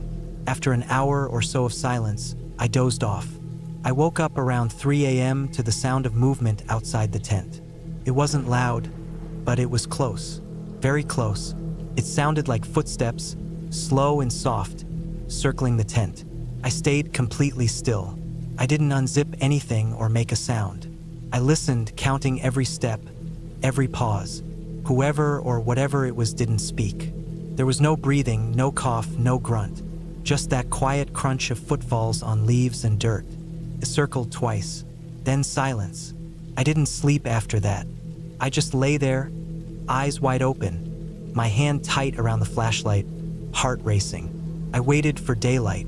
The moment the sky began to brighten, I crawled out of the tent. There was no one there, no sign of anything unusual at first. But when I walked a slow circle around my campsite, I found what looked like 2 partial footprints in the dirt. They were faint, but they weren't mine. The stride was different, and I hadn't walked in that direction. It wasn't proof of anything, but it confirmed my gut feeling. I wasn't alone. I considered packing up right then and there, but I told myself it could still have been an animal. Maybe even a large bird or a raccoon moving around in a weird pattern. I was tired and probably imagining the footsteps being more human than they were. I convinced myself to stay one more day, but promised myself I'd leave if anything else strange happened. That third day was quiet. I tried to relax. I made a small lunch, did some reading, even took a short nap by the river with my knife in hand. Nothing unusual. But as the sun started to set, I began to feel uneasy again. The forest around me suddenly felt different, like it was holding its breath. There was no wind, no birdsong, not even the occasional snapping of twigs from squirrels. Just the river and my own breathing. I stayed alert, watching the trees. I didn't make a fire that night. I thought it would make me too visible. I ate a protein bar cold and kept all my gear packed except for the sleeping bag and flashlight. I slept with my boots on. Sometime in the night, I heard something again. This time, it was farther off but unmistakable. A metallic clinking sound, like a buckle or a pot being tapped gently. Then it stopped. Then footsteps again. Not circling this time. They approached, then stopped, then moved away. I sat up, unzipped the tent silently, and peered out. The forest was black. My flashlight would have lit up everything around me, but I didn't want to draw attention. I just sat there in the dark, listening. Then I saw it.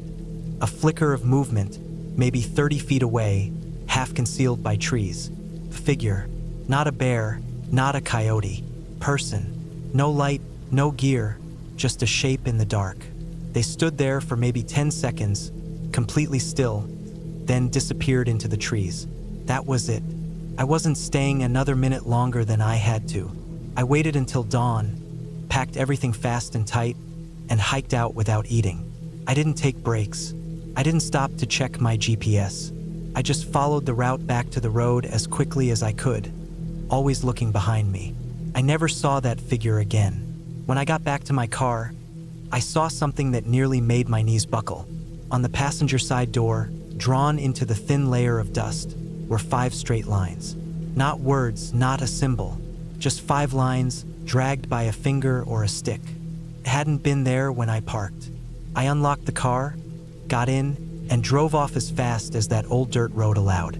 I didn't stop until I hit pavement, and even then I kept going until I reached a town with a gas station. I didn't call the police. What would I tell them? Someone walked around my tent? I didn't have a name or a face or any proof. Just a feeling that someone had been watching me the whole time. Someone who knew I was out there alone. Someone who didn't speak or try to steal anything. Just watched. Followed. Maybe waited. I haven't gone camping alone since. I still hike. I still go out into the woods. But never overnight by myself.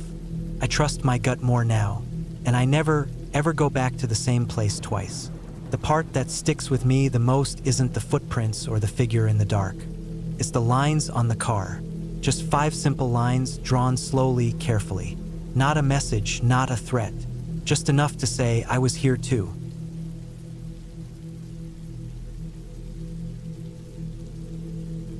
It was early October when I decided to go on a solo camping trip in northern Idaho. I'd been working long hours at my desk job in Spokane, and I needed a break from everything. No phone calls, no traffic, no city noise. Just me, the trees, and quiet. I picked a remote spot I found on a hiking forum, a small, lesser-known campsite near a lake called Crooked Pine Lake. From what I read, it was off the grid, no cell service, no ranger station, and barely marked trails. That's exactly what I was looking for. I packed my gear over the course of 2 days. I took my time making sure everything was in order: tent, sleeping bag, fire starter, flashlight, batteries, map, compass, food, water purification tablets, bear spray, and a small hatchet. I wasn't bringing anything fancy. I wanted it to be simple, just nature and survival. I didn't tell many people where I was going, just my brother. I sent him a pin on a map and told him I'd be back in 4 days. He gave me a thumbs up, and that was that. The drive took nearly 5 hours, most of it on winding roads that cut through the mountains. The last stretch was a dirt road full of potholes and fallen branches. My old Subaru rattled the entire way. I had to stop twice to clear debris with my boots and check I wasn't going to get stuck. By the time I got to where the trailhead was supposed to be, it was already late afternoon. There wasn't even a real parking lot, just a wide patch of dirt surrounded by thick trees. I parked, grabbed my pack, locked the car, and started walking. The trail wasn't marked well. I had a printed map from a forum post and my compass, but there weren't any signs or painted blazes on the trees. Still, I followed what looked like a path and just kept going. The air was crisp, dry, and had that deep earthy smell of fallen leaves. I could hear the wind in the trees and the occasional snapping branch in the distance, probably squirrels or deer. I didn't see another person or even an old fire ring. It was peaceful in a way that felt unfamiliar, even a little intimidating. I hiked for about 2 hours before I found a flat spot near the lake. The trees opened up just enough to give me a good view of the water. It was calm, still like glass. I set up my tent under a large pine, cleared away the loose twigs and rocks, and gathered firewood. I didn't need a big fire, just enough to cook and stay warm. The sun dipped low and lit the tops of the trees in orange. I boiled some water, made a quick meal from a pouch, and sat near the fire until the stars came out. No sounds except bugs and the occasional call of an owl. That first night was uneventful, but cold. I brought a decent sleeping bag, so I stayed warm, but I woke up a few times. I'm not sure why, probably just the new environment. Every little sound out there feels louder. A twig snapping feels like a tree falling when it's pitch dark and you're alone. But I reminded myself it was just animals. There's no one out here. That's the whole point. The next morning I woke up early. The fire was out, and there was a thin layer of frost on the ground. I made some coffee, stretched my legs, and took a walk around the lake. I brought my hatchet just in case, but I didn't see anything out of the ordinary. There were animal tracks near the water, deer, maybe elk, and what looked like raccoon prints closer to the edge. No signs of people, no wrappers, no boot prints. That made me feel a little better. I liked knowing it was just me out here. I spent the day exploring, taking in the quiet. I walked a little ways off trail, but always kept my compass and made sure I could find my way back. I didn't want to get lost. The trees were dense, some parts almost too thick to walk through. I saw a few clearings that looked like they might have been used a long time ago, but they were overgrown. I didn't see any old trash or equipment. If someone had camped here before, it had been years. That evening, I gathered more wood and reinforced the edges of my fire ring with rocks. I even tied my food bag up in a tree a little farther out. Black bears weren't likely, but still possible. That night, I had trouble sleeping. It was colder, and there was a strange sound outside. Not close, but far enough away to hear without seeing. It was like a low thumping sound, not steady, almost like someone walking slowly on damp ground. But there were long pauses between the sounds, too long to be footsteps in any regular pattern. I stayed still and listened for a long time. Eventually, it stopped. I told myself it was probably a deer moving through, or maybe something knocking around in the trees, but it felt off. Not threatening exactly, just weird. I didn't fall asleep for hours. The next morning, I felt groggy. I made coffee, splashed some lake water on my face, and sat there for a while trying to shake the feeling from the night before. I tried to go on another walk, but I kept glancing over my shoulder. Felt like something had shifted in the woods. Not a sound or sight, just a pressure like being watched. I knew that was probably just paranoia. I was alone in the woods. Your brain plays tricks on you in silence. Still, I cut my walk short and stayed closer to the camp. That afternoon, I went down to the water to refill my bottles and noticed something weird. There were marks on the shore that hadn't been there before. Not animal prints, something else. The dirt was disturbed in two spots, like someone had knelt down or sat by the edge of the lake. I stood there for a while, just staring at them. I couldn't make out any clear boot prints, but the indentations were wide. Could have been a person. Could have been a bear sitting down to drink. But there were no claw marks or paw prints. I didn't like that. I looked around the trees on the opposite side of the lake. Nothing. Just shadows and trees swaying in the wind. I backed away from the shore and went back to camp. I didn't eat much that night. I kept checking around the tent, making sure nothing had been disturbed. My food bag was still hanging. My fire ring looked the same. I sat by the fire until it burned down to embers, then crawled into the tent and zipped it up tight. In the middle of the night, I heard it again. The same slow, soft thumping. This time it was closer. I held my breath and listened. It was definitely footsteps, not an animal. They were careful, irregular. Sometimes they'd stop for long stretches. I didn't move. I didn't even unzip the bag. I stared at the roof of the tent in the dark, heart pounding, trying to tell myself it was nothing. But it wasn't nothing. I knew it wasn't. After about 10 minutes, it went quiet again. No retreating steps, no crunching of leaves. Just silence. I didn't sleep again after that. I waited until the sky turned gray, then slowly unzipped the tent and stepped outside with the hatchet in hand. The woods looked normal, but the fire ring had been disturbed. The rocks had been moved slightly, and there was a small stick placed in the middle of the ashes. Not broken or thrown, set there on purpose. I stared at it for a long time. That wasn't an animal. That wasn't the wind. I decided I wasn't staying another night. I packed up fast, stuffing everything back into my pack without caring how neat it was. I kicked dirt over the fire ring, grabbed my food bag, and started hiking back. I kept looking over my shoulder, checking the trees. I didn't hear anything, but that didn't make me feel better. I walked fast and barely stopped to rest. My legs were burning, and my shoulders ached from the pack, but I kept going. After about 2 hours of hiking, I realized something that made my stomach drop. I hadn't recognized anything for a while. The trees all looked the same. The ground had the same covering of fallen pine needles. I pulled out the map and compass, trying to reorient myself. I must have veered off the trail.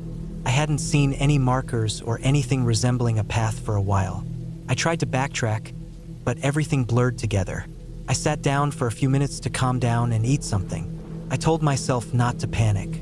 I had the tools to get back. I just needed to take my time. I retraced my steps slowly, checking the ground for anything familiar.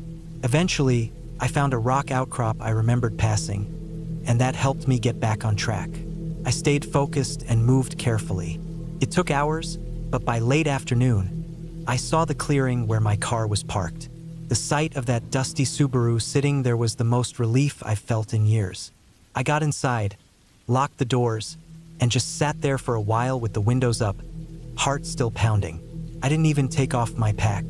I just stared at the trail entrance, half expecting someone to step out of the trees. But no one did. Eventually, I started the engine and drove. I didn't stop until I hit the highway. The dirt road had never felt so long, but I was too focused on getting away to care about the bumps or the noise. I didn't look in the rearview mirror until I was back on pavement. When I got home, I showered, ate, and slept for almost a full day. I didn't even check my phone until the next morning. My brother had texted once, asking if I made it back. I just said yes.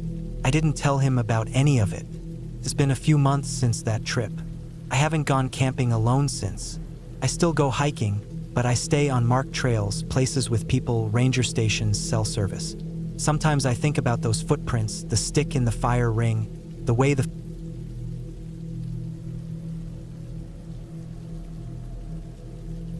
It was late August of 2022 when I decided to take a solo camping trip into the Sawtooth National Forest in Idaho.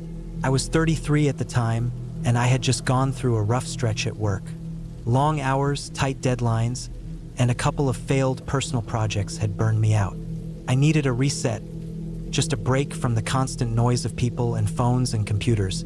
I didn't want to stay in a campground with other people around. I wanted to be alone. I did some research and picked out a spot about 11 miles off the nearest Forest Service road, a few miles past an old, lightly trafficked trail. It didn't look like many people had camped there based on the lack of fire rings or reviews online. That was exactly what I wanted, pure quiet. I packed 3 days worth of food, my old Kelty tent, a lightweight sleeping bag, a filter for water, and my small camp stove. I had my GPS, a paper map, my compass, a knife, bear spray, and a satellite communicator with the SOS function just in case. I had done solo trips before, but never this far out. I had trained myself over the years to be cautious and self-reliant. I checked the weather forecast a dozen times in the days leading up to it. Clear skies and cool temperatures.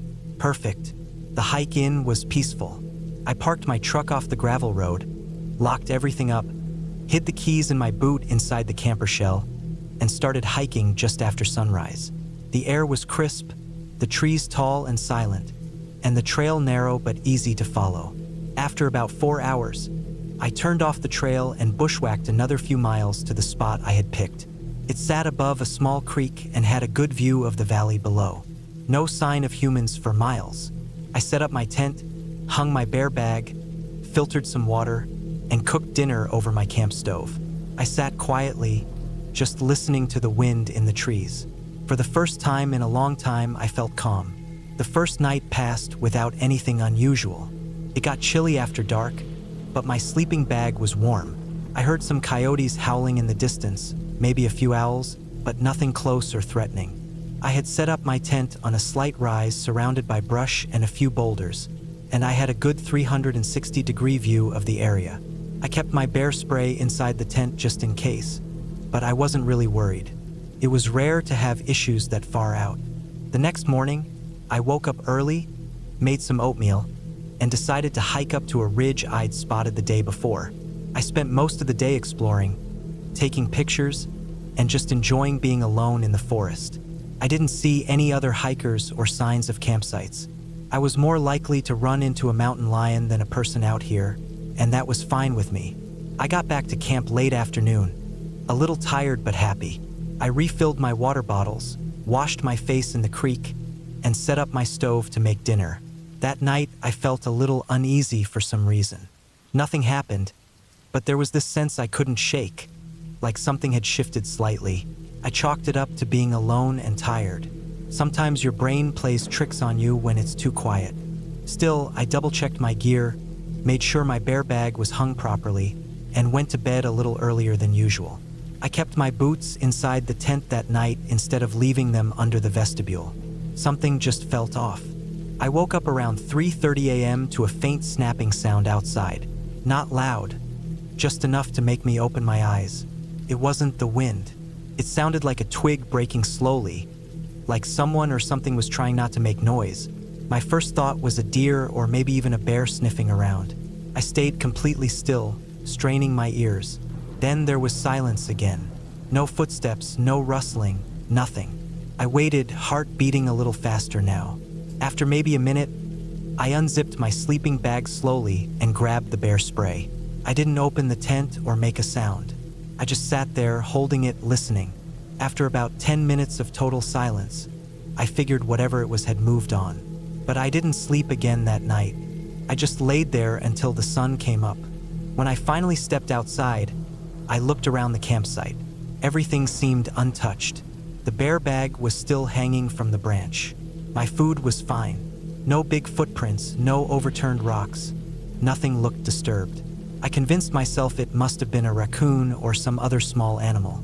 I boiled water for coffee and tried to shake the feeling. That day, I stayed closer to camp. I didn't want to go too far in case whatever it was came back. I did some fishing in the creek, took a few more photos, and tried to keep myself busy. Still, the sense of unease stayed with me. Every time I turned my back, I felt like something was watching. I kept looking over my shoulder for movement, listening for twigs snapping. Nothing ever happened, but I couldn't relax. That night, I built a small fire just for the comfort of it, even though I normally didn't like to draw attention to myself with light or smoke. I sat by it for an hour or two after sunset, then put it out, brushed my teeth, and got back in the tent. I tucked my pack inside the vestibule this time and again kept the bear spray in my hand. I zipped the tent fully and locked the zippers. Sometime around 2 a.m., I woke up again, not to a sound but a feeling, like the air had gone still. No wind, no night sounds, just total silence. That silence that doesn't feel natural. I stayed still and listened, and sure enough, I heard a light crunch of leaves or pine needles. Not close, maybe 20 feet from the tent. Then another step. Slow, careful, human. I didn't move.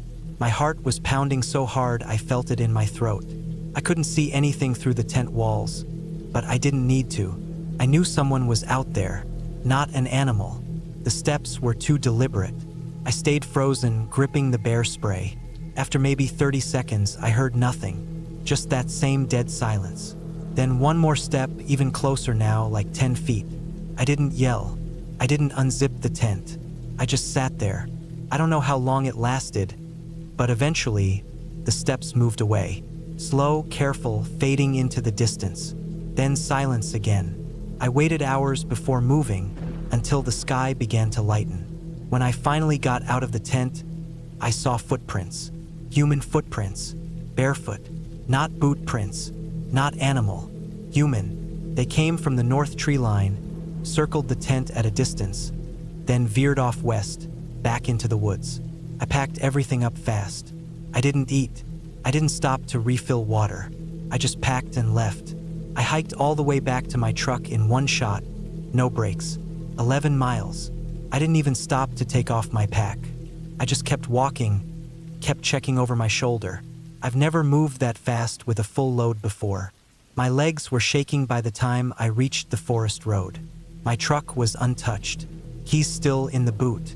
I got in, locked the doors, and drove until I hit the first gas station an hour and a half later. I didn't tell anyone about it for a long time. What was I supposed to say? I didn't see a face. I didn't talk to anyone. I couldn't report a crime that hadn't technically happened. But I know what I heard. I know what I saw. Someone was out there, barefoot, sneaking up to my tent in the middle of the night, watching me sleep. I haven't camped alone since. I still go out into the woods, but only with friends now, and never that far from a road.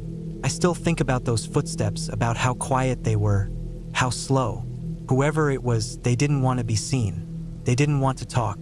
They just wanted to watch. And that, more than anything, is what scares me, because I'll never know who it was, or what they were planning, and I'll never know how close they really got.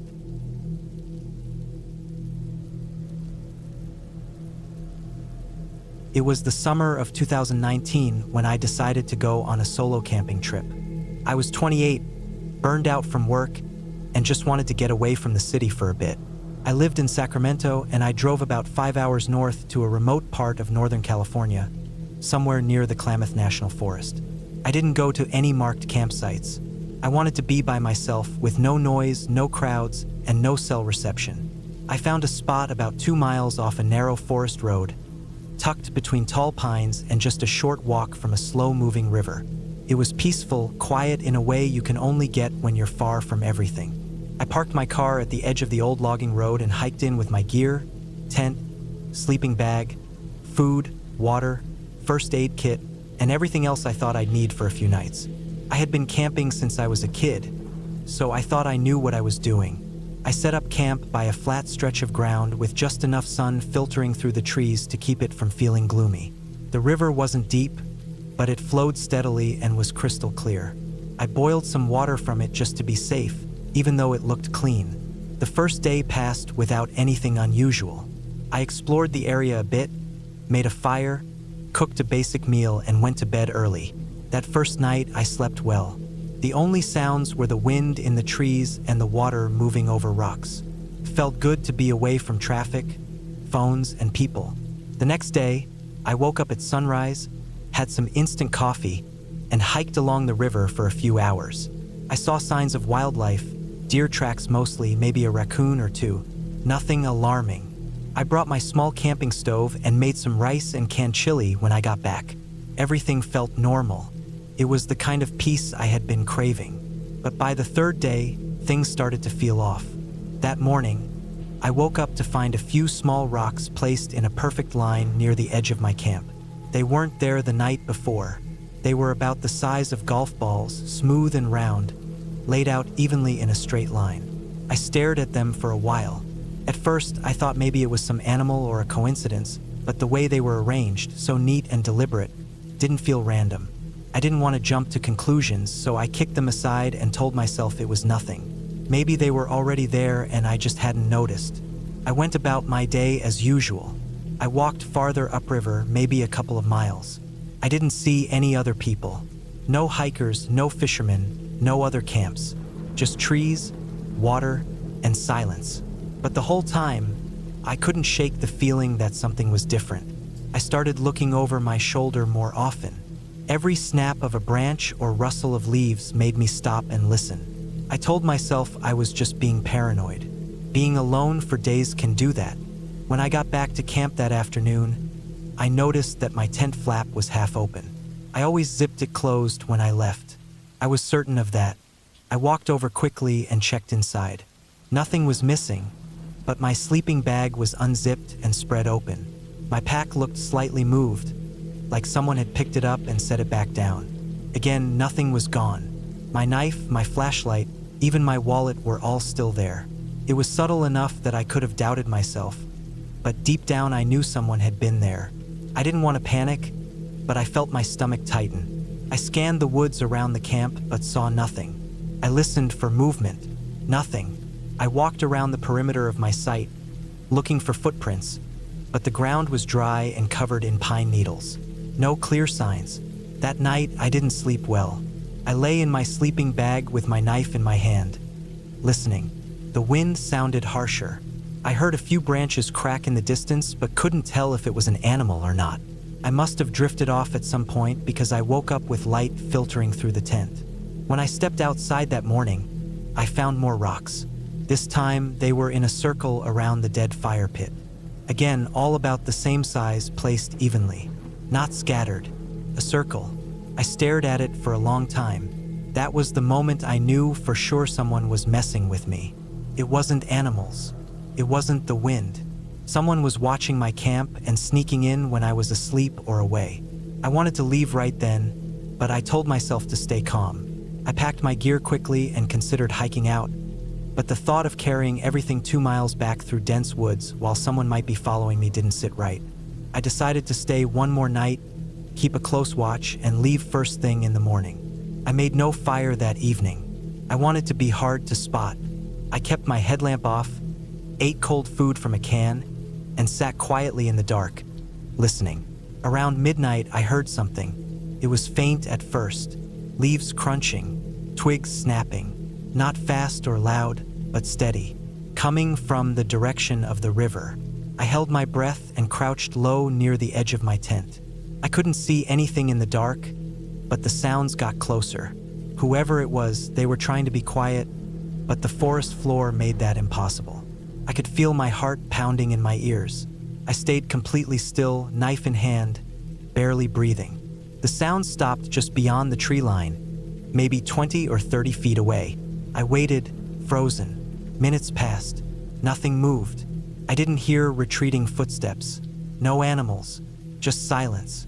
I didn't sleep at all that night. As soon as the sky started to lighten, I packed everything. I skipped breakfast, shoved everything into my pack haphazardly, and started the hike back to the car. I kept looking over my shoulder every few steps. I walked fast, maybe too fast. Every bird call and branch snap made me jump. I was sweating even though the air was cool. When I reached the logging road and saw my car, I felt a huge wave of relief. But as I got closer, that relief turned into a knot in my gut. The driver's side door was cracked open. I never leave it like that. I walked up slowly and saw that the glove box was open. The map I kept there was laid out across the passenger seat. My spare flashlight and lighter were gone. Nothing else seemed taken. The car still started. I didn't waste time. I got in, locked the doors, and drove. I kept checking the rearview mirror for miles. I didn't stop until I reached a gas station near Wairika. I filled the tank, got coffee, and sat in the lot for a long time. I thought about reporting it, but what could I say? Someone left rocks and touched my stuff? Nothing was stolen. There were no faces, no voices, no confrontation. Just signs that someone had been close, too close, and wanted me to know. Back home, I couldn't stop thinking about it. I couldn't explain the feeling that whoever it was had been watching me the whole time. I started double-checking locks. I kept a knife by my bed for weeks. I even put cameras around my apartment. Nothing happened. Months went by. I tried to forget, but about 6 months later, I got a package in the mail with no return address. Just a small box neatly taped. I opened it slowly. Inside was a smooth round rock the size of a golf ball. Clean. No note. Just the rock. That's when I moved. I broke the lease, left the city, changed my number. I didn't tell anyone why. I didn't want anyone to think I was crazy. I just knew I couldn't stay. To this day, I don't know who was out there. I don't know what they wanted or why they didn't take anything. But I do know it was real. I saw the signs. I heard the footsteps. I felt the presence. And I'll never camp alone again.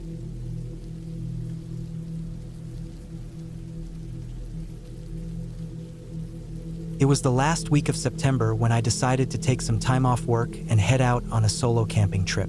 I'd been working long hours for months, mostly stuck in front of a screen, and I just needed to get away from it all. I wasn't looking for anything fancy. I didn't want a campground with lots of people around or electricity or bathrooms or anything like that. I just wanted to be alone in the woods with my tent, some basic gear, and the kind of quiet that only comes when you're far away from everything. I picked a spot in northern Michigan, not too far from the edge of Huron National Forest. I'd found it online while looking through some forums where people posted about their off-the-grid camping trips. One guy had mentioned a trail that led off from a poorly marked service road and ended near a small lake that didn't even have a name on the map. He said he hadn't seen another person the entire 3 days he camped out there. That sounded exactly like what I wanted.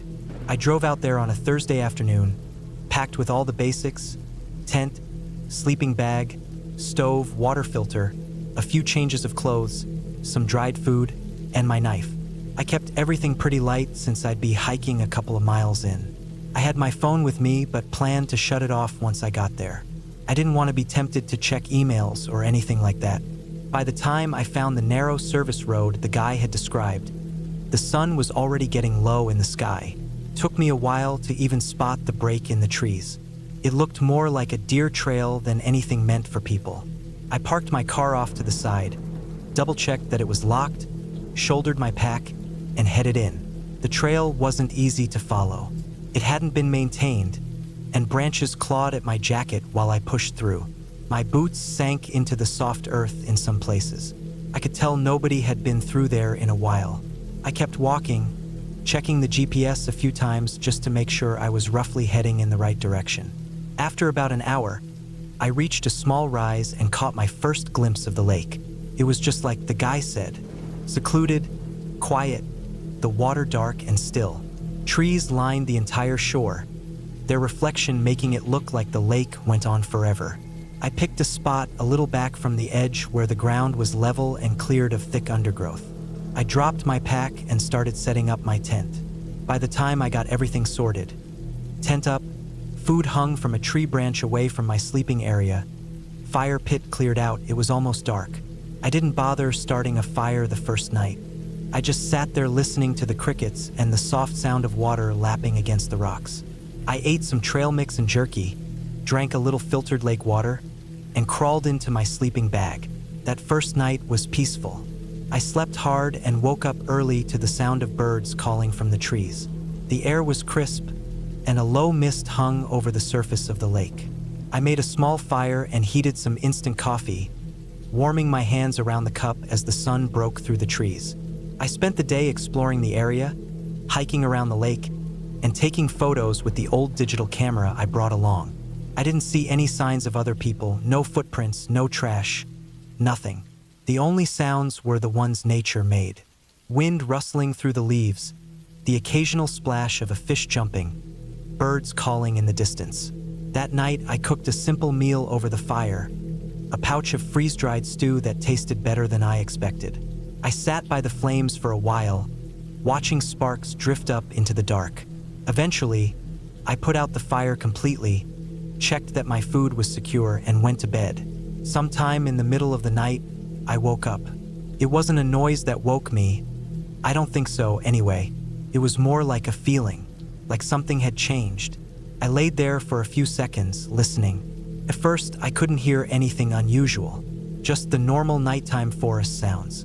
Then I noticed the crickets had stopped.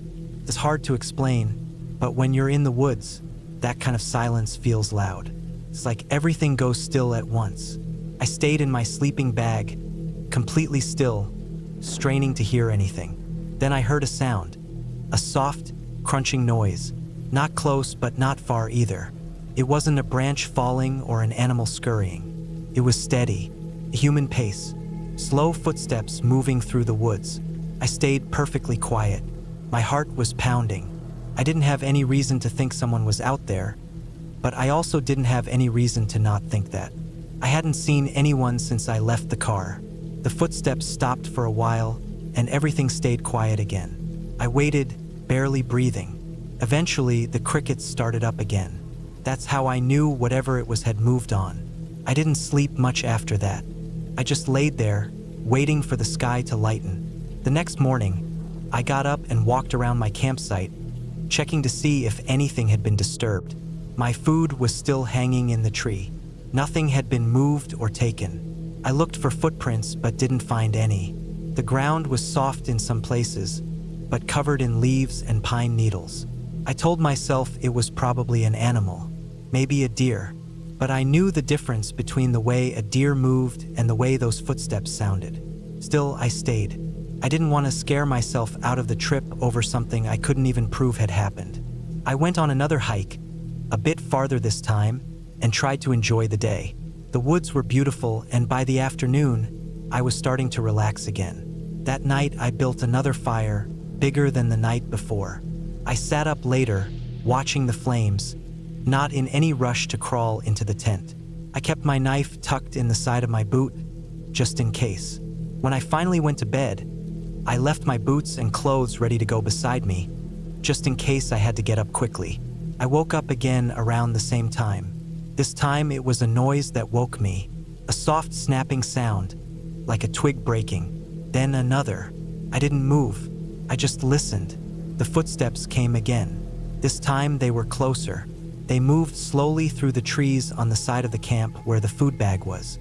I couldn't see anything from inside the tent, but I could hear them. Soft, deliberate steps, then silence. For what felt like hours, I didn't hear anything. Couldn't sleep. I didn't even want to breathe loudly. I thought about calling out, but I didn't want whoever or whatever was out there to know exactly where I was if they didn't already. I thought about unzipping the tent and looking, but I couldn't make myself do it. Eventually, the night sounds came back. The insects started up again, the distant hoot of an owl. I stayed awake until the sky started to lighten. That morning, I found something that made my stomach twist. My food bag had been cut down. not torn or chewed through. Cut. The rope it had been hanging from was lying on the ground, cleanly sliced. The bag itself was gone. I searched the area, making a slow circle outward, and found the empty bag a few 100 feet away, tossed near a fallen tree. All the food was gone. Some wrappers left behind, but most of it had been taken. That was the moment I knew someone had been watching me. I packed up my gear as fast as I could. My plan had been to stay another night, maybe two, but I wasn't going to wait around to see what happened next. I didn't even make breakfast. I filled my water bottle, shouldered my pack, and started hiking back toward the trailhead. The walk back felt different. Every little sound made me jump. I kept looking over my shoulder, feeling like I wasn't alone. A few times I stopped and just listened, holding my breath. I never saw anything, but that didn't mean no one was there. When I got back to the service road, I felt a huge wave of relief, but that vanished when I saw my car. Someone had slashed one of the rear tires. Not a blowout, not a flat, a clean slice through the rubber. I stood there, frozen, trying to decide what to do. I looked around, but the road was empty. Nothing moved in the trees. I still had cell signal, not strong, but enough to call for help. I stood by the car with the knife in my hand, eyes on the woods, while I waited for roadside assistance. It took almost 2 hours for the tow truck to get there. The whole time I felt like I was being watched, like someone was just out of sight. The driver asked what happened. I told him I must have hit something sharp on the way in. He nodded, not really interested. As soon as I got into the truck, I felt a weight lift off my shoulders. We drove back to town, and I got the tire replaced that afternoon. I didn't go back for the rest of the trip. I don't know who was out there. I don't know if it was just some drifter or someone else who liked the isolation of that lake. Maybe they thought I was trespassing. Maybe they were just looking to scare me, but it worked. I've gone camping a few times since then, but never alone. I always stick to places where I know other people will be around. I still love the outdoors. I still love the peace and quiet, but now I keep a closer eye on the tree line. I don't assume I'm ever really alone.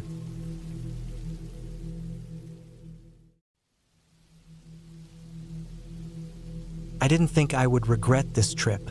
I've always been one for the outdoors, and a weekend camping in the woods with a couple of friends seemed like a great way to unwind. We'd been planning it for weeks, picking the perfect site far away from the usual crowded camping grounds. I had no idea then that this trip would turn into something I would never forget, and not for any of the reasons I expected. We arrived late in the afternoon, just as the sun began to dip behind the trees. The site was isolated just as we'd hoped. There wasn't another soul around for miles, and the quiet seemed oddly peaceful. We set up camp quickly, each of us splitting up the duties, pitching the tents, gathering firewood, setting up the cooler. It was all pretty standard stuff. The woods felt thick around us, the kind of place where the trees were so close you almost felt enclosed. The air smelled fresh and clean, almost too fresh, like something was waiting. But I didn't think much of it then. The night fell quickly, and we gathered around the fire. We were quiet for a while, just watching the flames flicker and crackle, the sound of the woods surrounding us. It wasn't uncomfortable, but there was something about the stillness that felt wrong. Not exactly threatening, but strange. I kept brushing it off, thinking it was just my imagination. I didn't want to ruin the mood. But as the hours stretched on and the fire died down to a smolder, I started to feel off. I can't really explain it. It wasn't anything specific. No noises that I could pin down, no visible threat. But there was this tension, an energy in the air that seemed to grow heavier as the night went on.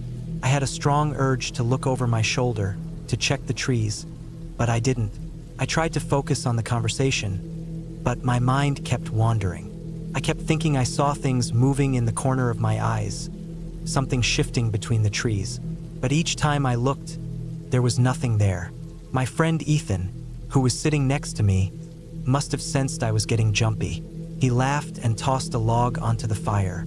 "It's just your mind playing tricks," he said, though it wasn't clear if he was talking to me or just making an observation about the dark woods around us. I nodded, forcing a smile, but deep down, Something didn't sit right with me. I tried to shake it off, but the feeling only grew as the night wore on. It wasn't the kind of fear you feel when you're being watched by something obvious, like a predator. No, it was something subtler. A slow build of unease that crept under your skin, making your senses feel like they were on high alert for no reason. At some point, we decided to hit the sack. I climbed into my tent, zipped it up, and tried to settle into the sleeping bag. The ground was hard, and the cold air crept in through the thin fabric of the tent, making sleep difficult. The rustling of the trees above seemed louder now, the wind picking up a bit. I tried to focus on the sounds, nothing unnatural, but the quiet that followed was just too still, too deep. My thoughts started to spiral. I could hear Ethan snoring from the other tent. It sounded peaceful enough, but it only made my unease grow. The rustling of the trees outside felt louder, more urgent, like the forest was trying to tell me something. I lay there for what felt like an eternity, eyes wide open, listening. The wind had stopped now. All I could hear was the occasional crack of a twig underfoot and the soft hum of my breath. The night seemed like it was holding its breath, waiting for something. Then I heard something else, a distant, faint sound like footsteps. But they weren't the footsteps of animals. No, these were too rhythmic, too heavy to be anything like that. I held my breath, straining to listen. They were slow, deliberate, and definitely human. I could feel my heart race, the fear building in the pit of my stomach. I had to be imagining it. I tried to tell myself that, but the sound was too consistent. The crunch of leaves, the snap of branches. It was close, closer than I was comfortable with. I lay still, hardly daring to breathe, waiting for the sound to stop or fade away. Didn't. I tried to gather my thoughts. Was it one of my friends? Had they gotten up? No, the sound was wrong. It wasn't from the campsite. It was too far away to be anyone from our group. The footsteps were coming from deeper in the woods, moving between the trees. What struck me then was how silent everything else had become. The wind had stopped. The crickets had stopped chirping. Everything was still, unnaturally still. It felt as though the forest itself had gone quiet, as if something was listening too. I waited, holding my breath, listening intently. The steps were getting closer. Whoever or whatever was out there, they were moving with purpose. The realization hit me like a cold wave. I wasn't alone. The sound stopped suddenly, dead in its tracks. For a few moments, all I could hear was the rush of blood in my ears. My hands were clammy, my body frozen in fear. Was it watching me? I couldn't move, couldn't think of anything to do. I wanted to call out, to get my friend's attention, but I couldn't bring myself to make a sound. Then it started again. The steps, slow and deliberate, closing the distance.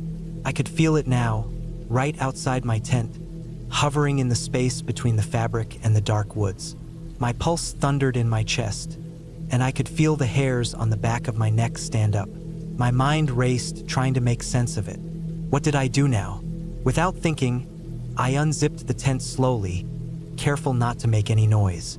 The air was cold, and the world outside looked like a black void. The trees loomed overhead, their thick branches blocking out most of the stars.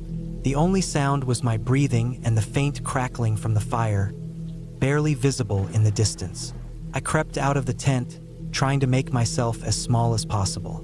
My eyes darted around, scanning the dark shapes of the trees, searching for any movement. For a few moments, nothing happened. Then, a shadow flickered between the trunks, just beyond the firelight. My stomach dropped. I couldn't tell what it was, but it was definitely human. It was tall, too tall to be one of my friends. I could barely make out its form, but it was moving, slow and careful, like it was searching for something or someone. I backed away, taking slow, measured steps, my mind racing. My heart hammered in my chest, and the darkness felt oppressive, suffocating.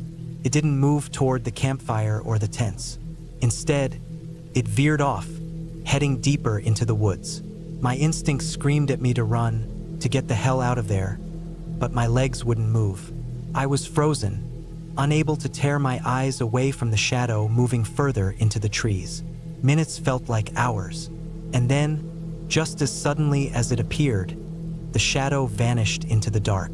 The woods were silent once again. No footsteps, no rustling, just that crushing silence.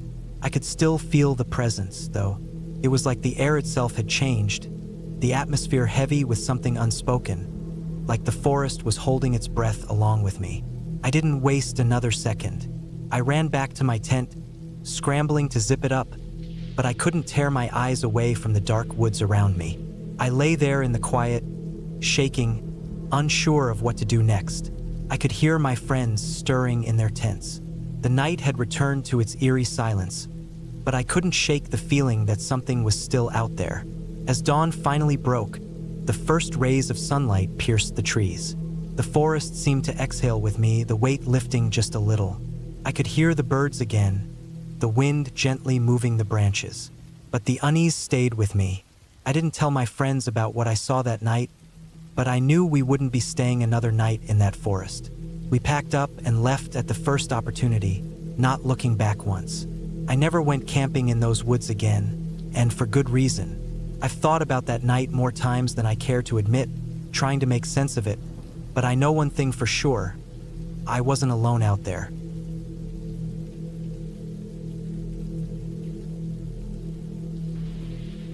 The sun had already sunk low behind the mountains, casting long shadows over the campsite. The night was cool, the fire crackling softly as the flames licked the logs and sent faint embers into the air. I sat on the log near the fire, the familiar scent of pine needles and damp earth filling the cool evening air. It was just me and the wilderness. The idea of a solo camping trip had always seemed appealing. Peace, quiet, and a break from the world. I'd done it before, but something felt different this time. I had picked a secluded spot deep in the woods, far from any trail or campsite. The nearest town was miles away, and I hadn't seen another person since I turned off the main road hours earlier. That was the appeal, getting away from it all. But now, as the light faded and the shadows deepened, I began to feel uneasy. Maybe it was the quiet, the kind of silence you only get in the deep woods, where not even a breeze stirs the leaves. Or maybe it was the way the trees seemed to loom around me, stretching their dark branches high into the night sky like bony fingers.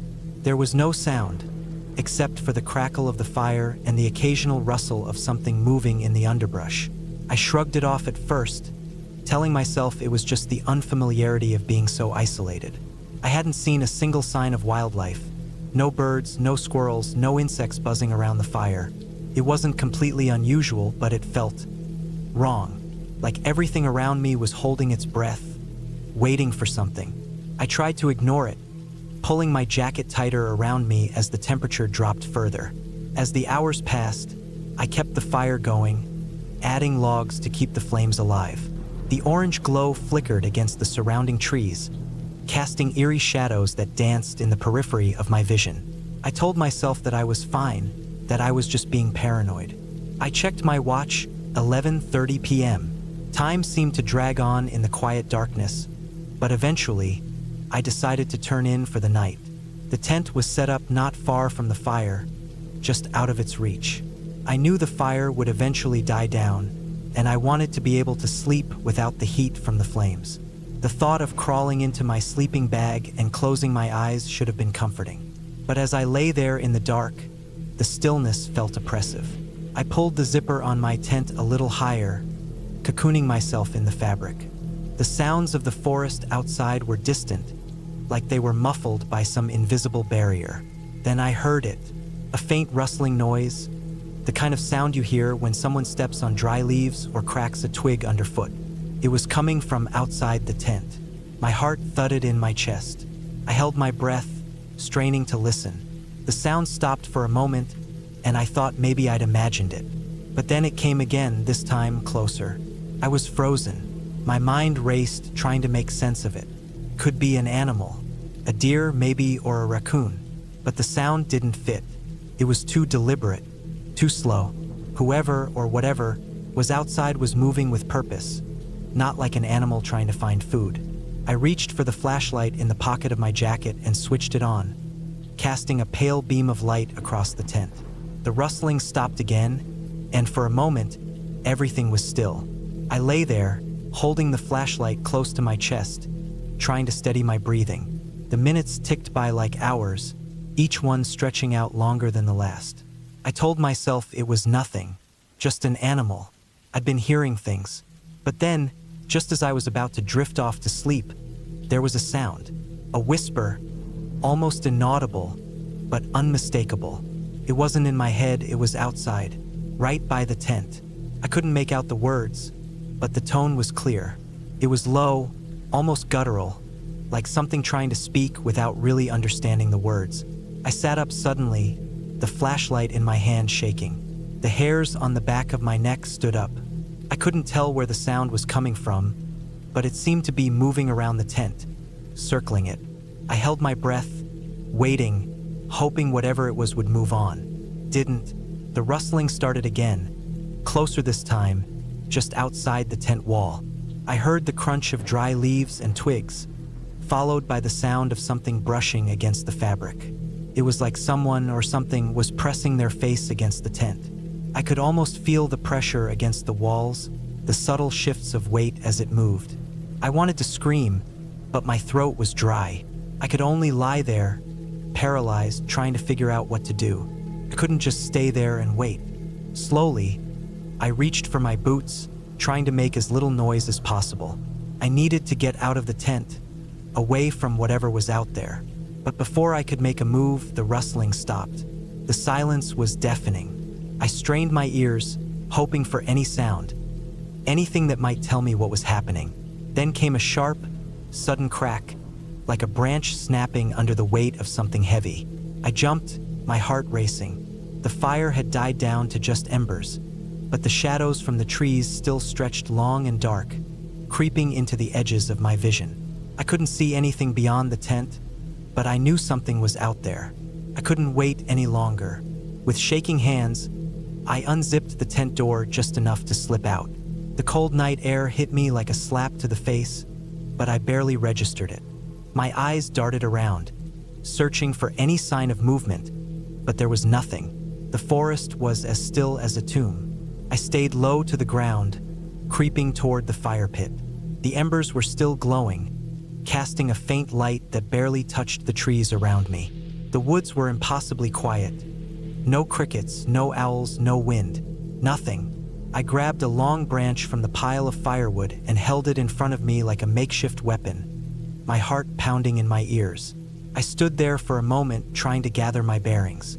There was no sign of anyone or anything, but the feeling of being watched was suffocating. The forest felt wrong. I couldn't explain it, but everything seemed off, like the woods themselves were holding their breath. I glanced back at the tent, my mind racing with possibilities. Who or what had been outside?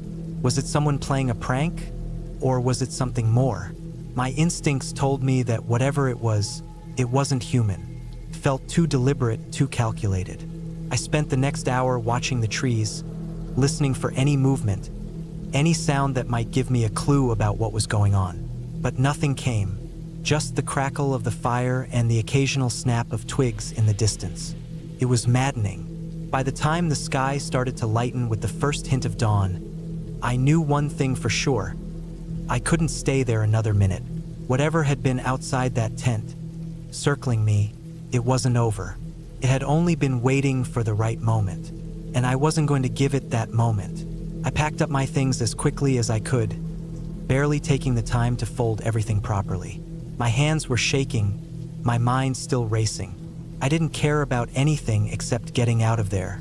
I didn't even bother to put out the fire, just grabbed my gear, shoved it into my backpack, and ran. As I hiked back to the main road, the feeling of being watched didn't leave me.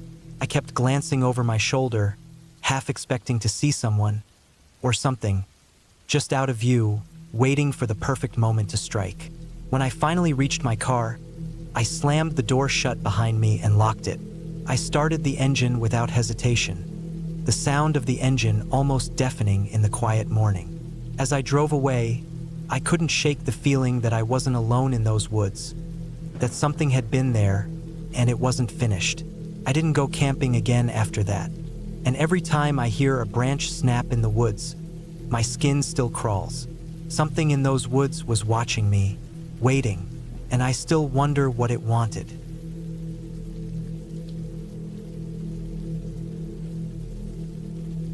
It's funny how quickly the woods can go from being calm and peaceful to something so unsettling. I had always enjoyed camping, the quiet of the forest, the feeling of being away from the noise of the world.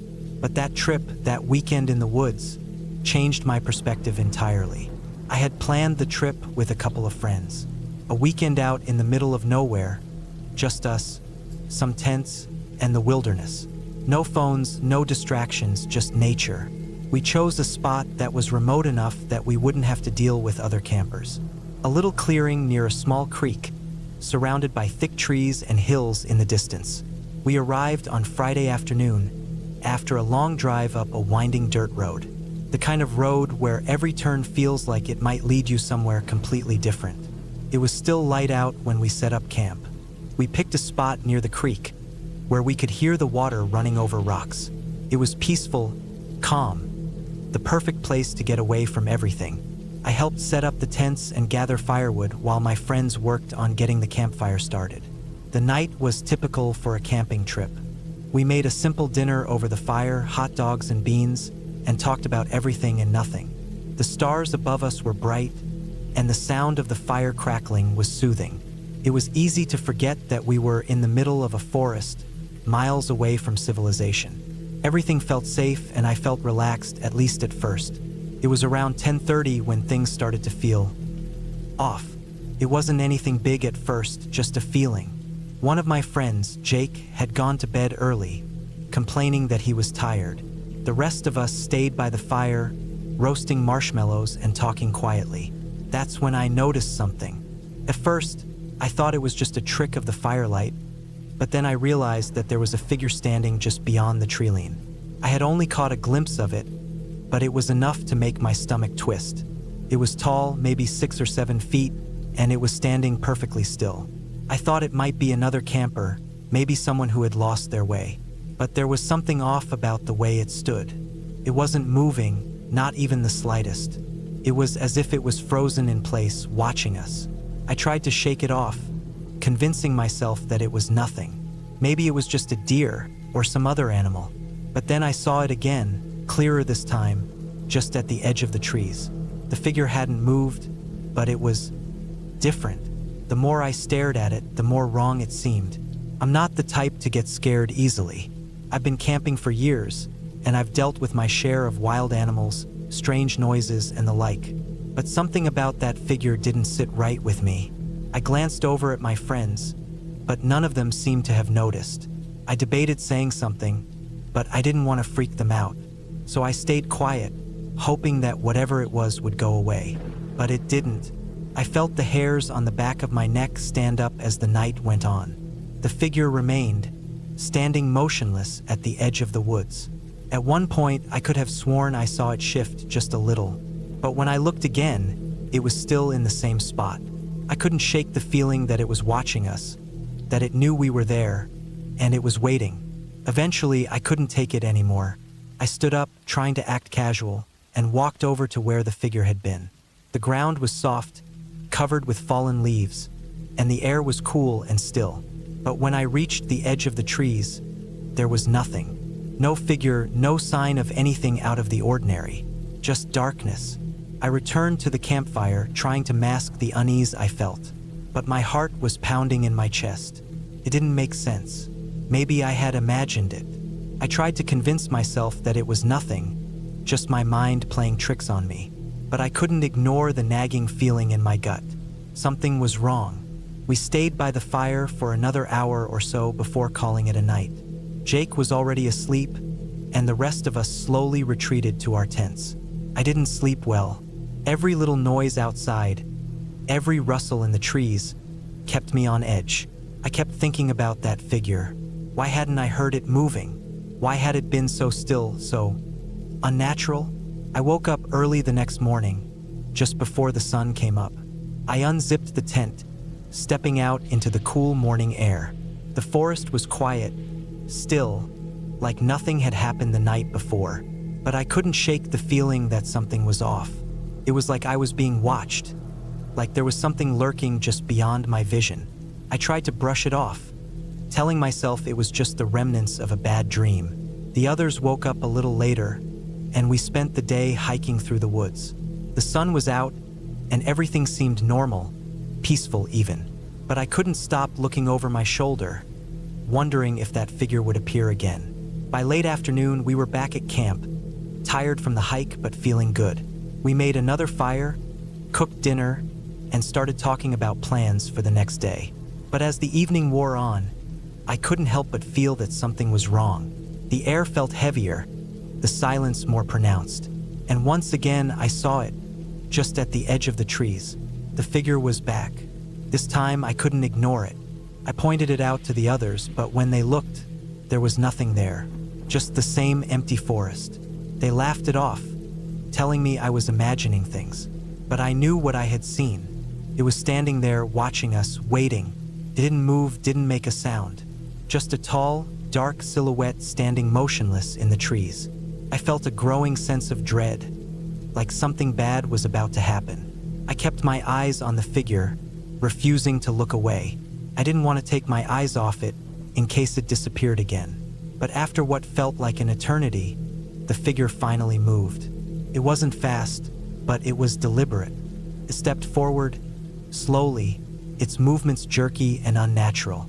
I could see its outline more clearly now, its long arms and long legs, the way it moved with an almost mechanical stiffness. It wasn't human. I could feel my heart racing as I backed away from the fire, stepping towards the tent. My friends didn't notice, still talking and laughing around the fire.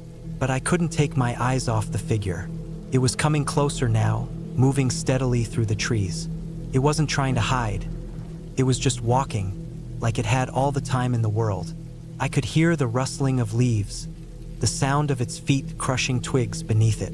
But there was no sense of urgency, no rush, just a slow, deliberate pace. I backed into the tent, my heart pounding in my chest. I zipped the flap shut and tried to steady my breathing. I could hear the figure outside now, its footsteps growing louder. It wasn't stopping, wasn't hesitating. It was coming for us. I spent the night awake, listening to the sounds of the forest. The figure never came closer, but I could hear it moving in the woods, circling our camp. The sound of its footsteps was constant, like it was waiting for something, or maybe just watching. I couldn't shake the feeling that we were being hunted. In the morning, I convinced my friends to pack up early. They hadn't seen the figure, hadn't felt what I had felt, but they could sense that something was wrong. We didn't waste any time. We packed our things quickly, not saying much. No one wanted to stick around to find out what that thing was. As we left the camp, I looked back one last time. The figure was gone. The woods were quiet again, but I knew that whatever it was still out there, waiting, and I wasn't sure if I ever wanted to return. I haven't been camping since that weekend. The woods are different now, darker somehow, and every time I think about going back, that feeling in my gut comes rushing back. I don't know what I saw, and I don't ever want to find out again.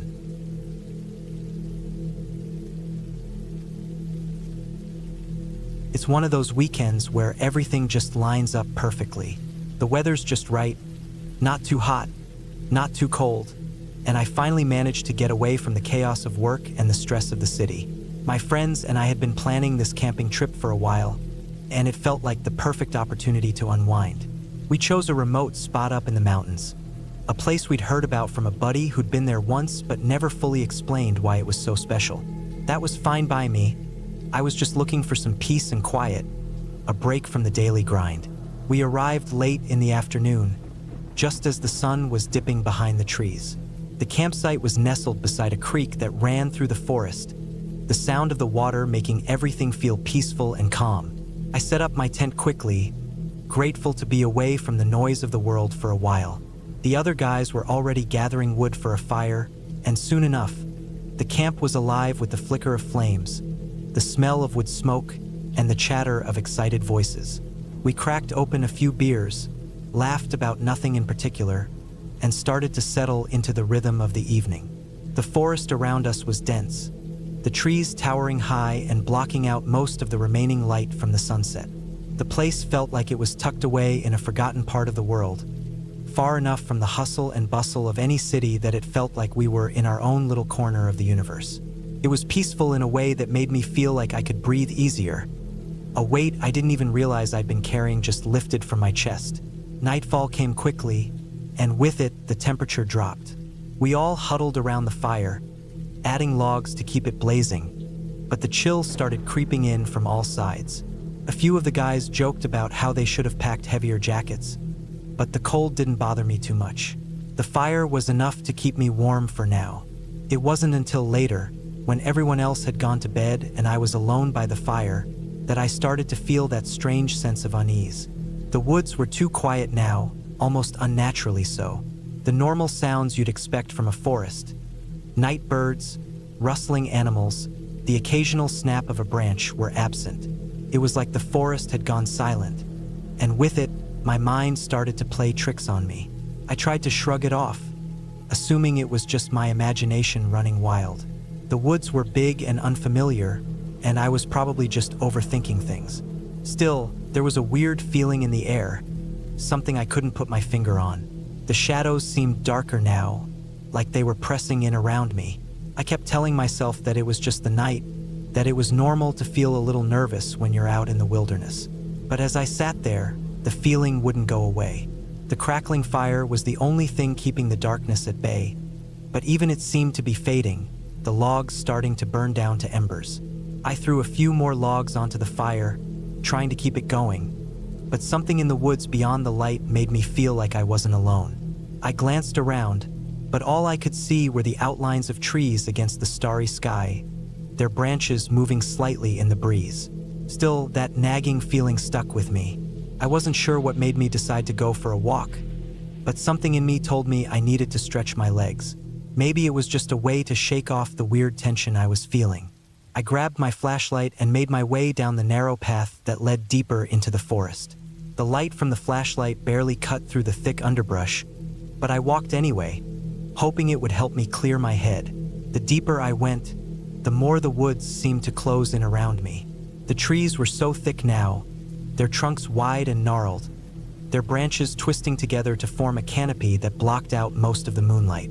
It felt like the path was narrowing, like I was heading further into some dark, forgotten place where no one had set foot in years. I could hear the distant sound of the creek, but it sounded muffled now, almost like it was coming from far off. I stopped walking for a moment, listening. That's when I heard it. A faint rustling in the leaves, too quiet to be the wind, too deliberate to be an animal. It was coming from my right, deeper into the woods. My heart skipped a beat, but I stood there for a moment, trying to convince myself that it was just some animal moving through the underbrush. But then I heard it again, this time closer. I turned my head quickly, scanning the darkness with my flashlight. The beam danced across the trees, the ground, but nothing looked out of place. Still, I couldn't shake the feeling that something was watching me, something just beyond the light. I took a step forward, my pulse racing now, but then I froze. A figure, a dark shape, moved just outside the edge of the flashlight's beam. It was only a split second, but it was enough for my stomach to drop. I called out, my voice shaking slightly, "Hello!" No answer. The rustling had stopped. I stood there for a long moment, waiting for something, anything to give me a reason to believe it was just a deer or another animal. But nothing came. My gut was telling me to get back to camp, to leave the woods and that eerie silence behind. So, I turned around and started walking back quickly, my breath coming faster now, my senses on high alert. As I made my way back, I couldn't help but feel like I wasn't alone anymore. The hairs on the back of my neck stood up, and every step I took seemed to echo in the quiet woods. My flashlight flickered, and I stopped to check the batteries. They were fine, but the beam seemed weaker somehow, like it couldn't cut through the dark as it had before. It wasn't long before I started hearing things again. Footsteps, following mine, keeping pace with me from behind. I could hear the crunch of leaves underfoot, slow and deliberate. I spun around, but there was nothing there, just the trees and the dark, endless forest stretching out before me. I started walking faster, But the footsteps didn't stop. They were right behind me now, too close. My heart was hammering in my chest, my breath coming in short gasps as I picked up my pace to a jog.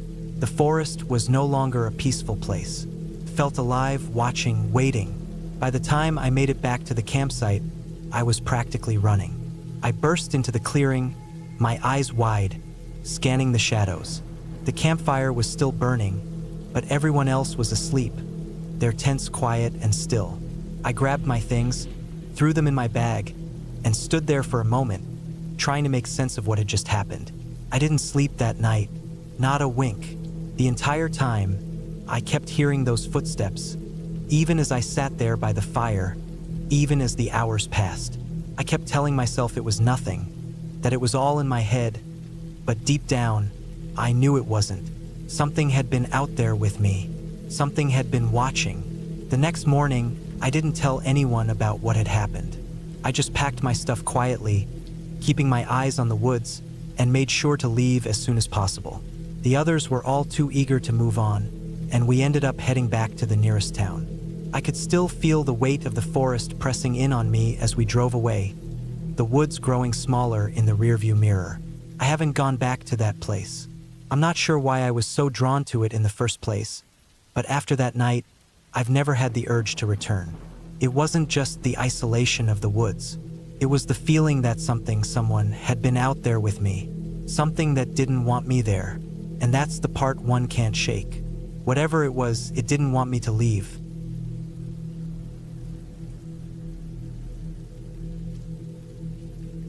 It's late summer, the kind of evening where the temperature falls but doesn't make you feel cold.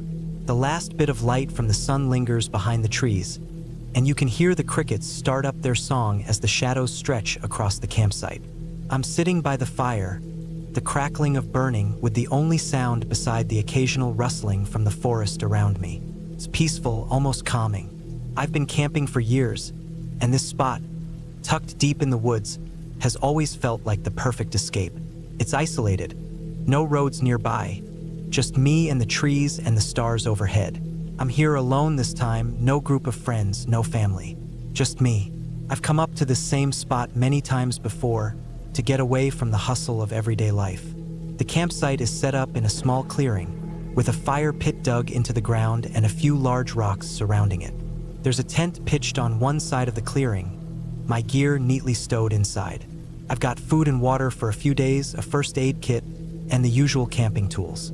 It's quiet, too quiet. I've gotten used to the silence of the woods over the years, but tonight, it feels different. It's hard to explain, just a nagging feeling that something isn't quite right. Maybe it's the fact that I'm alone this time. Maybe it's the sound of branches snapping somewhere off in the distance, when there should be nothing but the occasional rustle of leaves. I stand up and stretch, feeling the ache in my back from the long hike earlier. It had taken me hours to reach this spot, but the effort had been worth it. The view from the clearing is worth the sweat and muscle strain. The landscape around me is wild, untamed, and beautiful. The trees rise up on all sides, their leaves whispering in the wind. The mountains are visible in the distance, their peaks bathed in the last of the sunlight.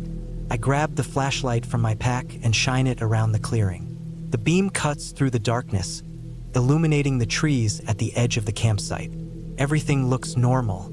The fire crackles, sending occasional sparks into the air, but the woods themselves seem still, too still. I sit back down by the fire and stoke it, adding a few more logs to keep the flames high. There's something about firelight that feels safe, almost protective. It's familiar, something we've relied on for thousands of years. I'm not sure why, but the fire gives me a sense of comfort in a place that's supposed to be peaceful, but feels oddly tense tonight. As the night wears on, I start to feel it, the tension, the unease. I try to shake it off, telling myself it's just the quiet playing tricks on me. I've been alone in the woods before. I know how it can mess with your mind, how the sounds of nature can start to feel a little too close, a little too loud. I remind myself that nothing is out of the ordinary, that it's just me and the trees and the fire. But then I hear it. At first, it's so faint I think it's my imagination, a soft sound coming from the woods behind me. I stop moving, holding my breath, trying to listen closer. It's a crack, like a branch snapping underfoot. It's not close, but it's not far off either. My heart skips a beat. It's too dark to see anything, but I get the feeling that something's out there, something or someone, just beyond the reach of the firelight. I tell myself it's just an animal. Deer maybe a raccoon or something smaller. But the sound comes again, a little closer this time, like whatever it is moving through the trees, deliberately making noise. I get up, my feet shuffling on the dirt, and I grab the flashlight again, shining it into the darkness. The beam flickers across the trees, but nothing is there. I don't know why, but I feel the hairs on the back of my neck stand up. Stupid, I know. It's just the woods. But the sound of something moving out there, out of sight, makes me uneasy. I check the fire, making sure the logs are stable, and sit back down, keeping the flashlight close in case I need it. The night stretches on, and the feeling of being watched intensifies. I try to ignore it. I try to tell myself it's nothing. It's just the wind, the branches moving in the breeze, the occasional animal on the prowl. But deep down, I can't shake the feeling that I'm not alone. I decide to go for a walk. Maybe it'll clear my head. I take a few steps away from the fire, keeping the light in my hand and shining it ahead of me. The woods are quiet, save for the crunch of my boots on the dirt path. The beam of light dances over the trunks of the trees, the shadows stretching long across the ground. I walk in a slow, deliberate circle, trying to calm my nerves. That's when I see it. At first, it's just a flicker, something moving just at the edge of the light. I freeze. It's not an animal. It's too deliberate, too human. The figure is small, barely visible, but it's there. Just beyond the trees, just on the edge of the clearing, standing completely still. I blink and the figure is gone. I tell myself I imagined it, that it's just a trick of the light. But then, it happens again. This time, I see the movement more clearly. There's someone, standing there just out of reach of the light, barely visible in the darkness. It's too small to be a person, and the way it moves doesn't seem right. It's not walking, but swaying like it's dancing or rocking back and forth. The sight of it sends a shiver down my spine. I don't know what to do. My instincts tell me to run, to head back to the fire and not look back. But something keeps me rooted in place, as if I'm frozen by the strange, unsettling nature of the figure. I don't move for what feels like an eternity, just staring at the spot where I saw the movement.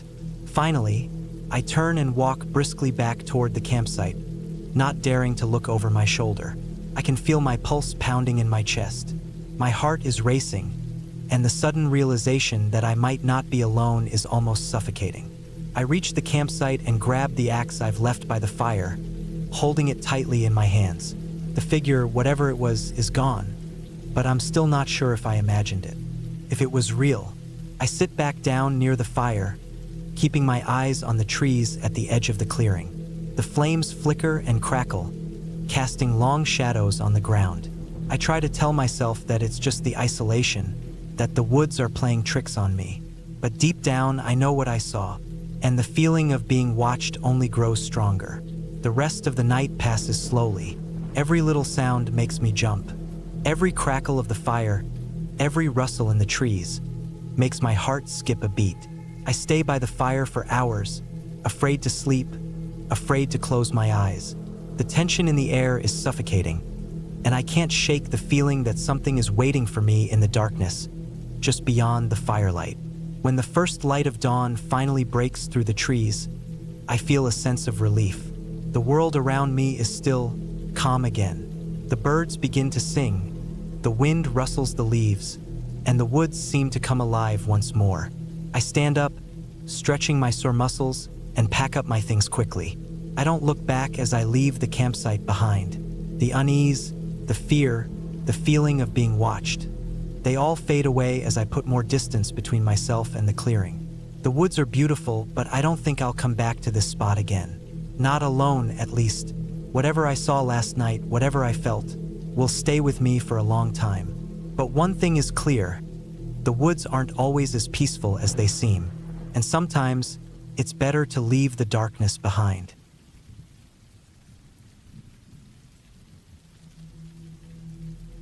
It had started out as an innocent weekend trip, just me and a couple of friends heading out into the woods to get away from the city for a few days. Nothing too crazy, just a campsite in a remote area we'd picked after a bit of research. It wasn't the first time we'd gone camping, but something about this trip felt different from the start. We arrived in the afternoon, just as the sun was starting to dip behind the treeline. The drive had been long, and the air had grown heavy with the scent of pine and damp earth. The forest seemed so much denser than I remembered from the maps we'd looked at. Thick clusters of trees loomed over us, their trunks twisted and gnarled. It was quiet, a kind of silence you only get in places that are far from human reach. Setting up camp was straightforward. We pitched the tents, gathered firewood, and before long we had a campfire going. It crackled and popped, the flames dancing in the growing twilight. The warmth from the fire felt good, especially as the evening chill began to set in. We settled around it, casually chatting, sipping on some drinks, but I couldn't shake the feeling that something was off. I tried to ignore it, chalking it up to my mind wandering after the long drive. The fire felt comforting, and the sound of the crackling would give me something to focus on. The others didn't seem to notice anything strange. They were laughing, tossing small branches into the fire, and joking about whatever came to mind. But as the night deepened, I started to feel the hairs on the back of my neck stand up. I couldn't pinpoint what it was, but there was a sense of unease in the air. It wasn't the kind of fear you get from imagining things. It was more like the feeling you get when you realize you've wandered too far from home and can't remember the way back. I glanced around, my eyes adjusting to the dark, but all I could see were the shadows of the trees stretching out in all directions. The campfire flickered and threw long, jagged shadows, making the trees look like towering, ominous figures. It felt like we were being watched, like something was out there, just beyond the reach of the firelight. Trying to shake off the feeling, I stood up and stretched, deciding to take a walk around the campsite. I figured some fresh air would clear my head. I told my friends I was going to check the area out for a bit, but no one seemed to care much. They were too caught up in their own conversations. I walked away from the fire and into the trees. The forest was dense, but the ground wasn't too uneven, and the path wasn't difficult to follow. The air felt cool on my skin, the crunch of leaves and twigs underfoot the only sound. After a few minutes, I stopped and just listened. It was dead silent, the kind of silence that was almost too complete. Even the usual sounds of nighttime wildlife seemed absent. I had wandered a little farther than I intended, but something made me stay. The woods felt suffocating, like the trees were closing in on me. I turned to head back to camp, but as I looked over my shoulder, I saw something move in the distance. It was quick, almost imperceptible, just a brief flicker of motion between the trees. At first, I thought it was an animal, maybe a deer or a raccoon, but the way it moved, so fast, so fluid, didn't seem like anything I'd ever seen before. I squinted, trying to make sense of it, but whatever it was, it had disappeared as quickly as it had appeared. My heart began to race, but I shrugged it off. It was probably just my mind playing tricks on me in the dark. I turned back toward the campsite and began walking faster. The sooner I got back to the fire, the better. When I returned, the others were still sitting around the fire, just as I had left them. I didn't mention the weird feeling I had or the strange movement I'd seen in the woods. There was no reason to worry them over something I couldn't explain. But as I sat down by the fire, the unease still lingered. It felt like something was wrong, like the forest had grown hostile somehow. The night wore on, and the temperature dropped further. We all bundled up in jackets and blankets, huddling around the fire. The conversation died down as we all became a little more subdued, the chill in the air weighing on us. It was strange. Everything seemed to slow down, like time was stretching out. I remember glancing up at the sky, at the stars, which were so bright and clear it almost hurt to look at them. But then, as I looked back down toward the trees, I noticed something strange. There was a figure standing just beyond the edge of the firelight. At first, I thought it was one of my friends. Maybe one of them had wandered off for a moment and returned. But then I realized it wasn't one of them. The figure was still unmoving. It was tall, but the silhouette was too vague, too hard to make out. It stood there, completely still, almost blending into the trees, but I could tell it wasn't part of the forest. A chill ran down my spine. I blinked, hoping my eyes were just playing tricks on me. But when I looked again, it was still there. The figure didn't move, didn't even seem to acknowledge the campfire. It was just standing there. I don't know how long I stared at it. It felt like time had stopped, like the world was holding its breath. My heart was pounding in my chest, my body frozen in place, unable to look away. Finally, I forced myself to blink again, and when I looked back, the figure was gone. I didn't say anything to my friends. I wasn't sure what I had seen or if I had imagined it, but it didn't feel right. The feeling of being watched was stronger now, and I couldn't shake the thought that something or someone was out there, just beyond our little circle of light. We eventually settled down for the night, but sleep didn't come easy. The sounds of the forest seemed amplified in the silence. The wind rustled the leaves, branches creaked under the weight of the night air, and the occasional snap of a twig sent my heart leaping in my chest. I tried to tell myself it was nothing, that I was just spooked by the dark, but every little sound made me jump. At some point, I must have drifted off, but it wasn't long before I woke up again. It was still dark, but the campfire had burned down to just a few embers, casting a faint red glow across the clearing. The air was thick with tension, and the usual peaceful stillness of the forest had been replaced by a strange heaviness. That's when I heard it, a soft rustling sound. At first, it was distant, almost inaudible, but then it grew louder, closer. It was the unmistakable sound of something moving through the underbrush, and it was moving in our direction. I sat up, heart pounding in my chest. My friends were still asleep, oblivious, but I couldn't sleep anymore. The rustling continued, slow and deliberate, getting closer and closer to the edge of our camp. And then I saw it, the figure again. This time, it wasn't just standing still. It was moving, slowly, almost methodically, creeping between the trees.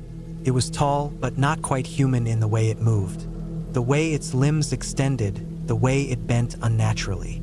It was wrong, something that shouldn't have been there. Panic surged through me. I wasn't imagining this. This thing was real, and it was coming closer. I wanted to scream, to wake my friends, but something in me told me that if I made any noise, if I drew attention to it, it would get closer. I held my breath, my body shaking, but I couldn't take my eyes off it. It didn't make a sound as it moved, its figure barely visible in the low light, but I could see enough to know it wasn't anything I wanted to encounter up close. The figure stopped just at the edge of the camp, standing perfectly still. It was like it was waiting for something, watching us, its presence heavy and suffocating. I don't know how long it stood there, but it felt like hours. My entire body was frozen, my heart hammering in my chest, and my mind was screaming at me to run, to do something. But I couldn't move, couldn't look away. Then, without warning, it turned and disappeared into the woods, vanishing as quietly as it had appeared. For what felt like an eternity, I just sat there, staring at the empty spot where it had been. The silence that followed was almost unbearable. My mind raced, trying to process what had just happened. Eventually, I gathered enough courage to wake up my friends. I told them everything, even though they didn't seem to believe me at first. They dismissed it as some wild animal or just a trick of the light. But I knew what I had seen. We packed up and left that morning, but the feeling of being watched never left me. I couldn't shake the image of that figure, its long, unnatural limbs and that eerie stillness. We made it out of the woods, but I'll never forget that night. And I don't think I'll ever go camping again.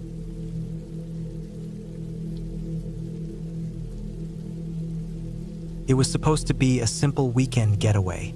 Just me and a couple of friends out in the woods for some camping, a little hiking, a little fishing, just enough to unwind from the noise of our daily lives. We picked a spot off the beaten path, far enough from the main trail so that we wouldn't be bothered by other campers, but close enough to the river that we could easily fish and cool off in the water. The plan was to set up camp, have some meals by the fire, and enjoy the peace. It was supposed to be just another weekend like any other. We parked the truck at the trailhead and grabbed our gear. Tents, sleeping bags, coolers, fishing poles, stuff we'd done 100 times before. The hike in was easy, no more than a couple of miles, mostly downhill. We joked around, laughing at how ridiculous it was that we were carrying so much gear for just 2 nights in the woods. We made it to the spot we wanted to camp in the late afternoon, the sun still high in the sky. We found a nice flat area near the river, perfect for the tent and campfire.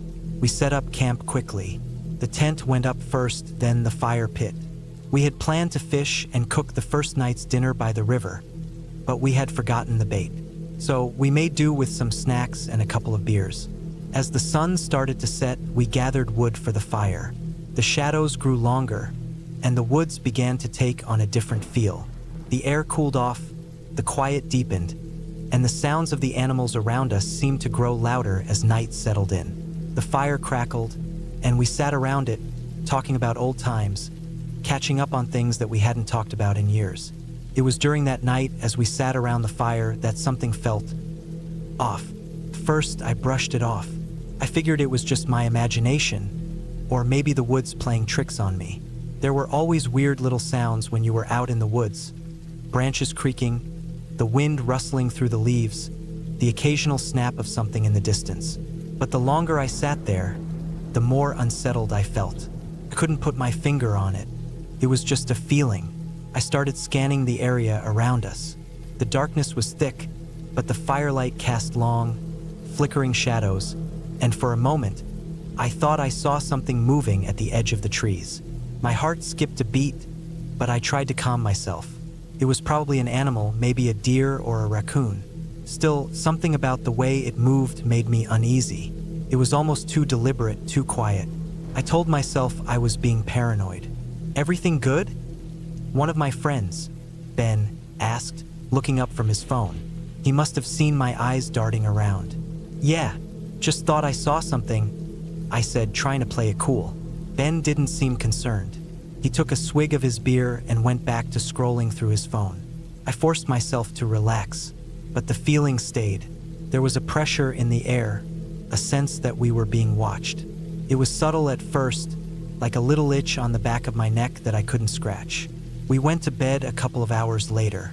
It wasn't that late, but we were all tired, and the fire had burned low.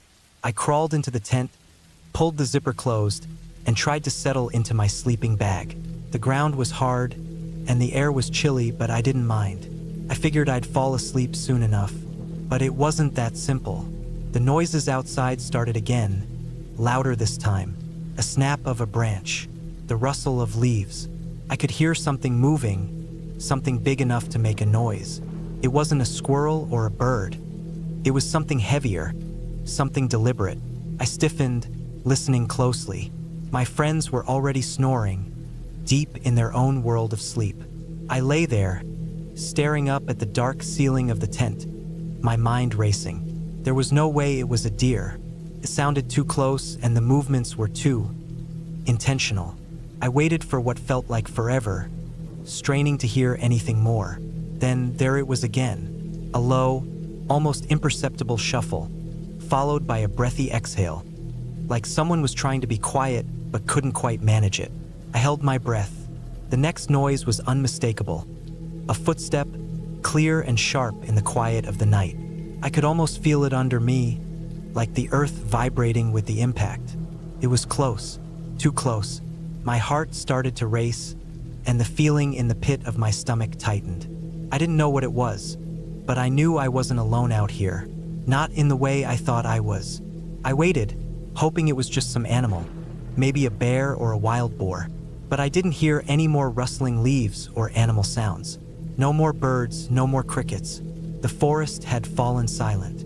My breathing was loud in my ears. Every muscle in my body was tense, and my mind was spinning, trying to figure out what to do. The footsteps came again, closer. I shot up in my sleeping bag, my pulse pounding in my throat. The tent was small, and the door was just a thin zipper. There was no way I could reach for my flashlight without making noise. I had to do something, but my mind was frozen, my body stiff with fear. I told myself it was just my imagination, that I was overreacting. But I knew that wasn't the case. There was something out there, something that was not supposed to be there. I reached over and shook Ben, trying to be as quiet as possible. But he was deep in sleep, his body limp and unresponsive. My other friends were the same. They were all out cold, oblivious to whatever was happening outside. It was just me and whatever was moving out there in the dark. Another step. This time, I heard the crunch of the earth, like someone was standing on the edge of the camp, just out of sight. My heart slammed in my chest. I didn't know what to do. I could call out, but I was terrified that whatever was out there would hear me and come closer. Or maybe it already knew I was awake. I thought about waking everyone up, but what if it wasn't an animal? What if it was someone else? What if they weren't alone? I grabbed my phone, hoping the light from the screen might make me feel better, but the battery was almost dead. I cursed under my breath and shoved it back into my pocket. I needed to act, but what could I do? I couldn't just sit here. The footsteps came closer again, slow and steady, until they were right by the tent. I could hear the soft shuffle of fabric against skin, the rustling of someone, moving just outside the entrance. It was too close now. I couldn't pretend I didn't hear it. It wasn't an animal. Not anymore. I reached for the zipper of the tent. My hand was trembling, and my mind was racing. Should I just open it and face whatever was out there? Or should I wait, hoping it would leave? I didn't know, but my gut was telling me to get out of there. I slowly, carefully, unzipped the tent. My heart was hammering in my chest. I held my breath, waiting for any sign, any sound. Nothing. I slowly pushed the tent flap open, just a crack. And there, standing in the shadow of the trees, was a figure. Person. Tall, broad-shouldered, wearing dark clothing, almost blending in with the night itself. I couldn't see their face, just the silhouette. My stomach dropped. They didn't move, not at first. I couldn't tell if they were watching me or waiting for something. But they were there, and they had been there for who knows how long. I wasn't sure if I should make a move or just stay perfectly still. Then, the figure took a step back and disappeared into the trees. No sound, no rustling, just gone. I waited a long time, frozen in the tent. My mind was a jumble of thoughts, and I was shaking all over. I didn't know what had just happened, but I knew one thing for sure. I wasn't staying out here another night. Couldn't.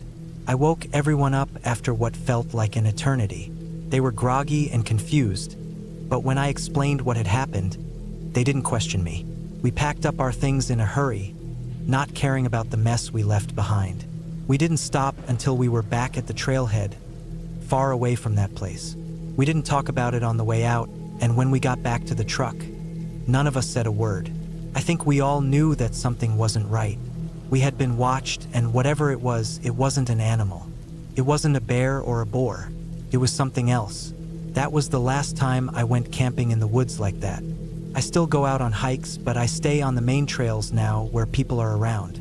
I don't know who that figure was or what they wanted, but I'll never forget the feeling of being watched, of knowing that I wasn't alone.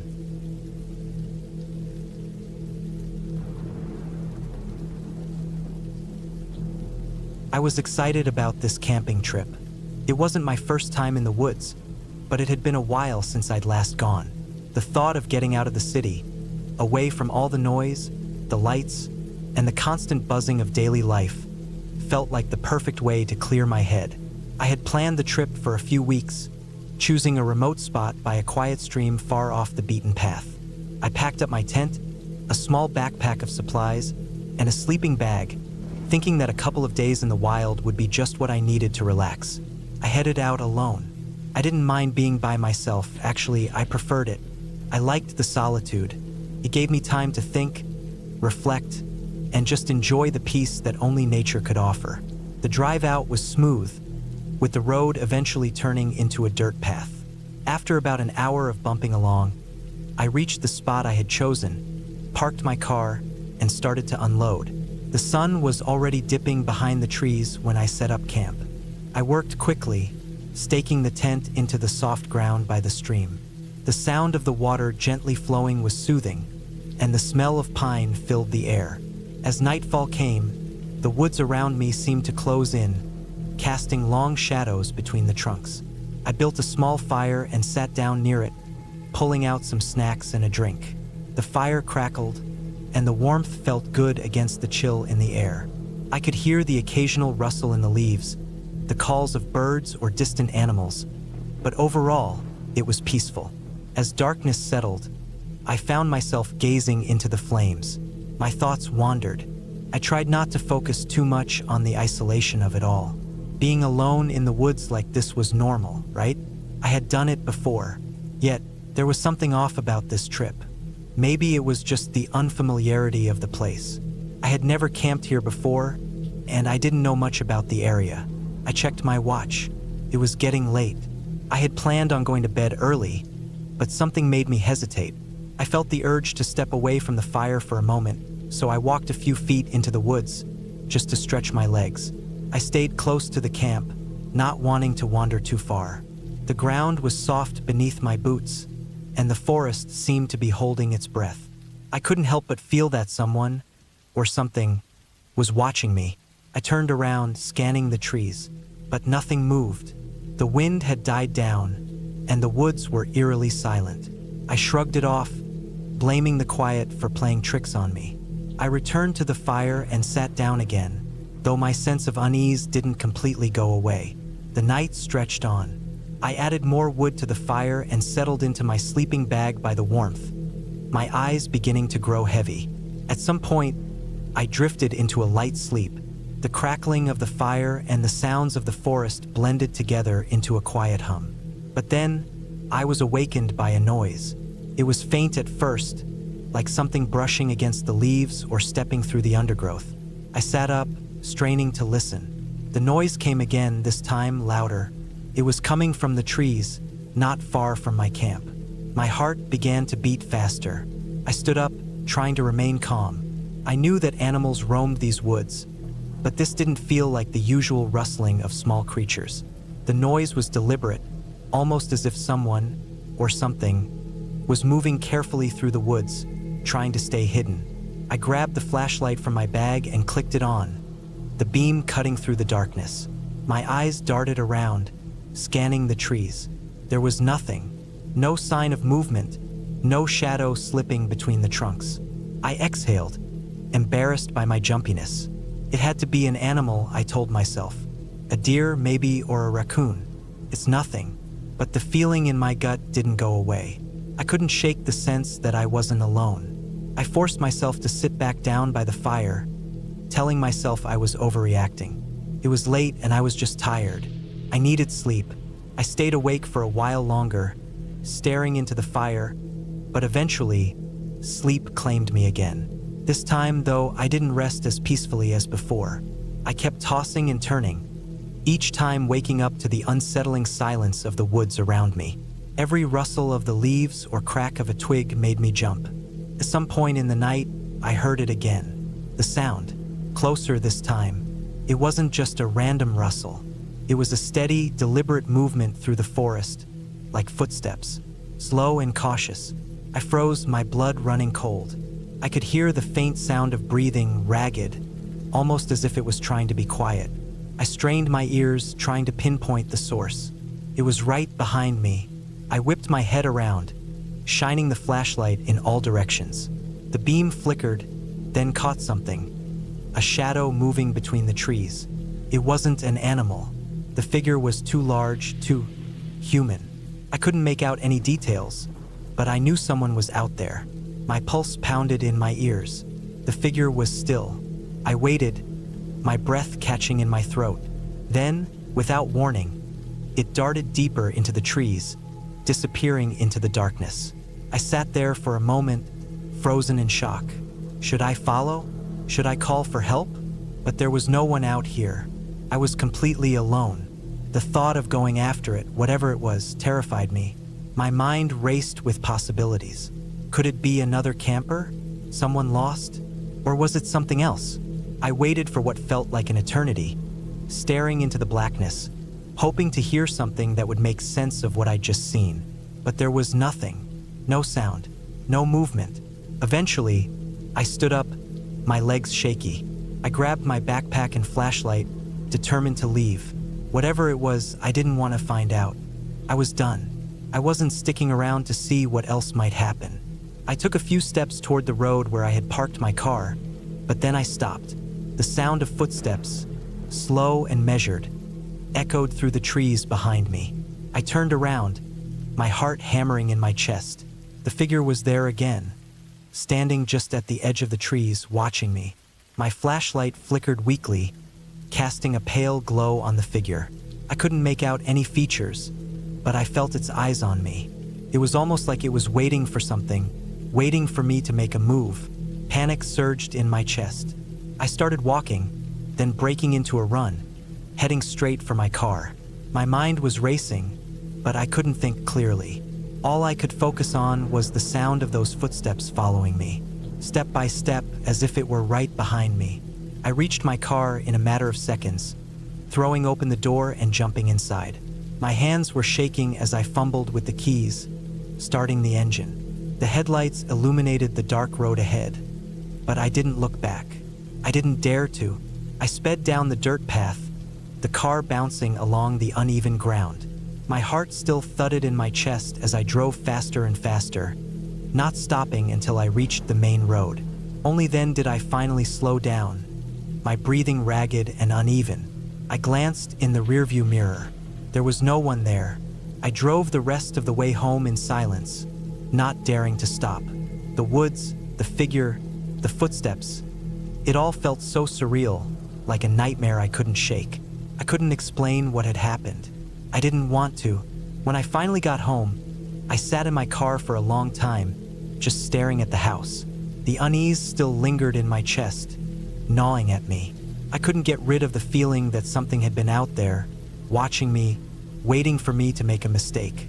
That night, I didn't sleep, and the next morning, I didn't even bother to check my phone or look up directions to the campsite. I knew one thing for certain: I wasn't going back. I never went camping alone again.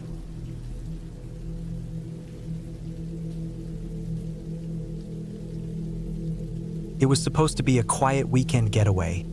Just me, my tent, and the woods. Nothing big, just a short break to get away from everything.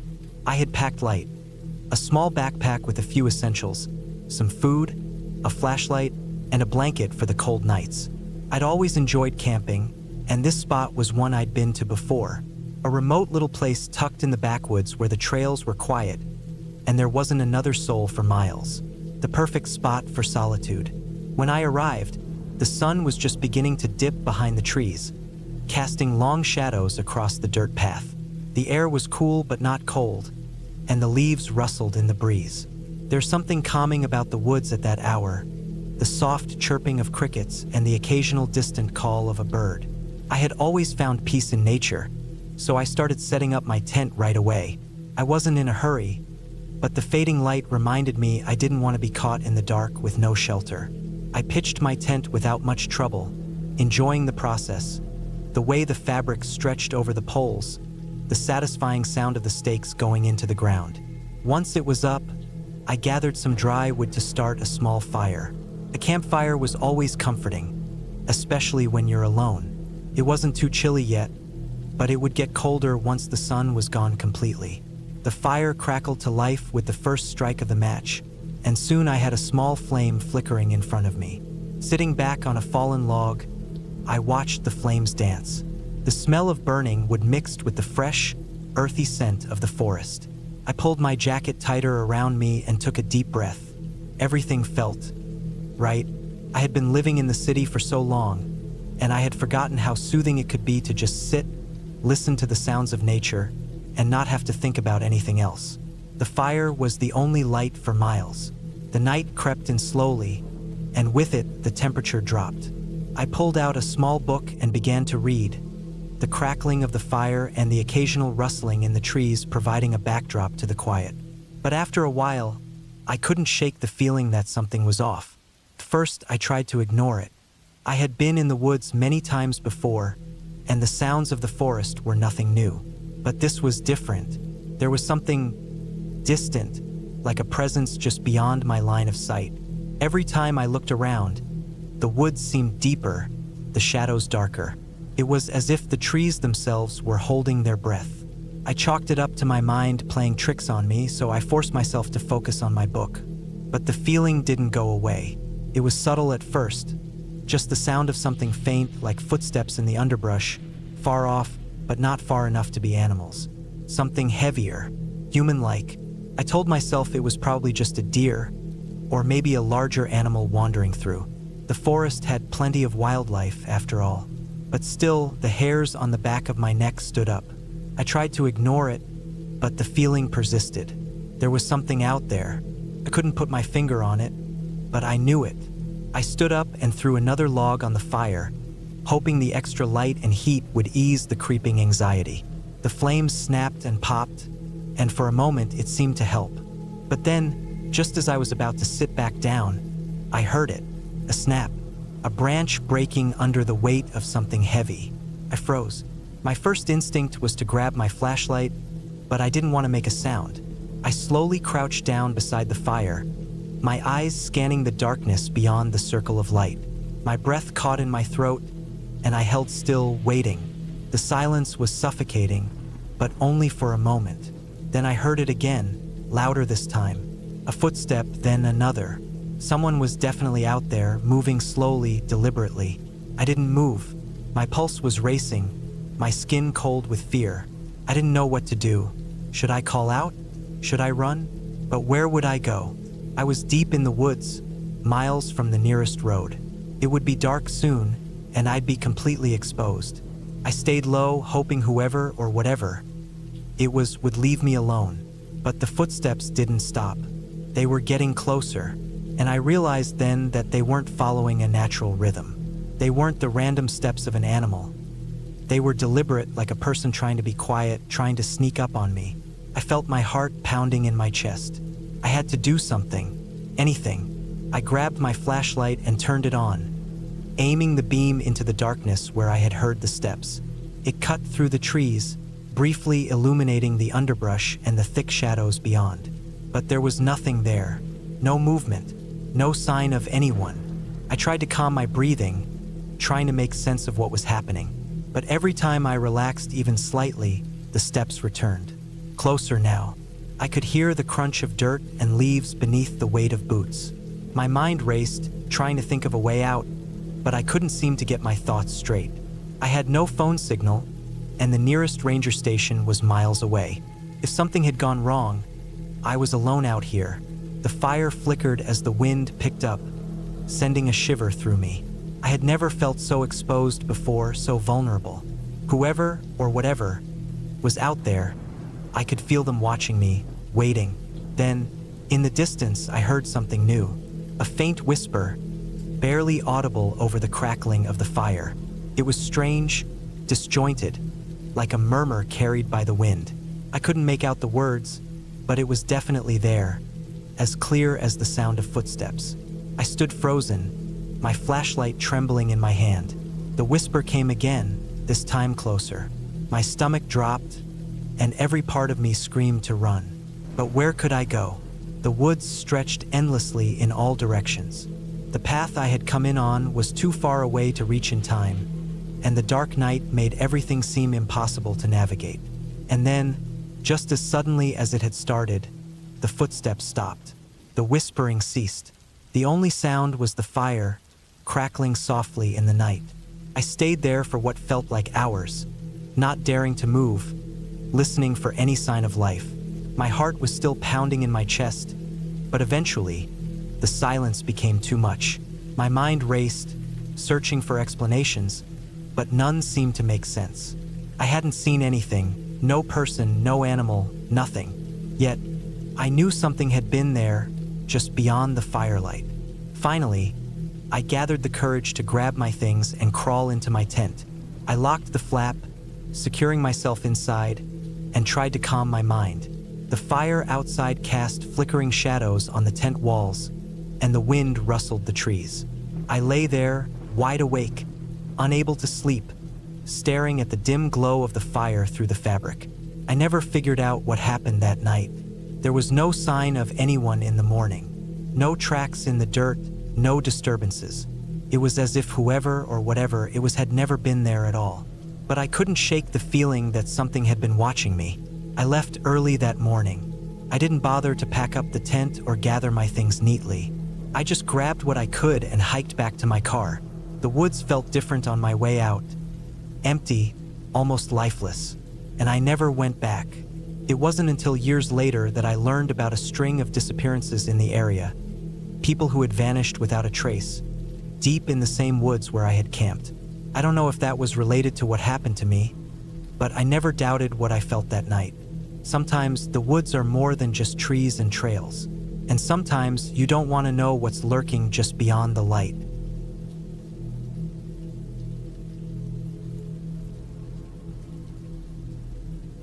It was supposed to be a simple camping trip. Just me, the woods, and the quiet solitude I was craving. I needed to disconnect, to get away from the noise of the city, the constant ringing of notifications, and the endless pull of responsibilities. A weekend alone in nature seemed like the perfect way to reset.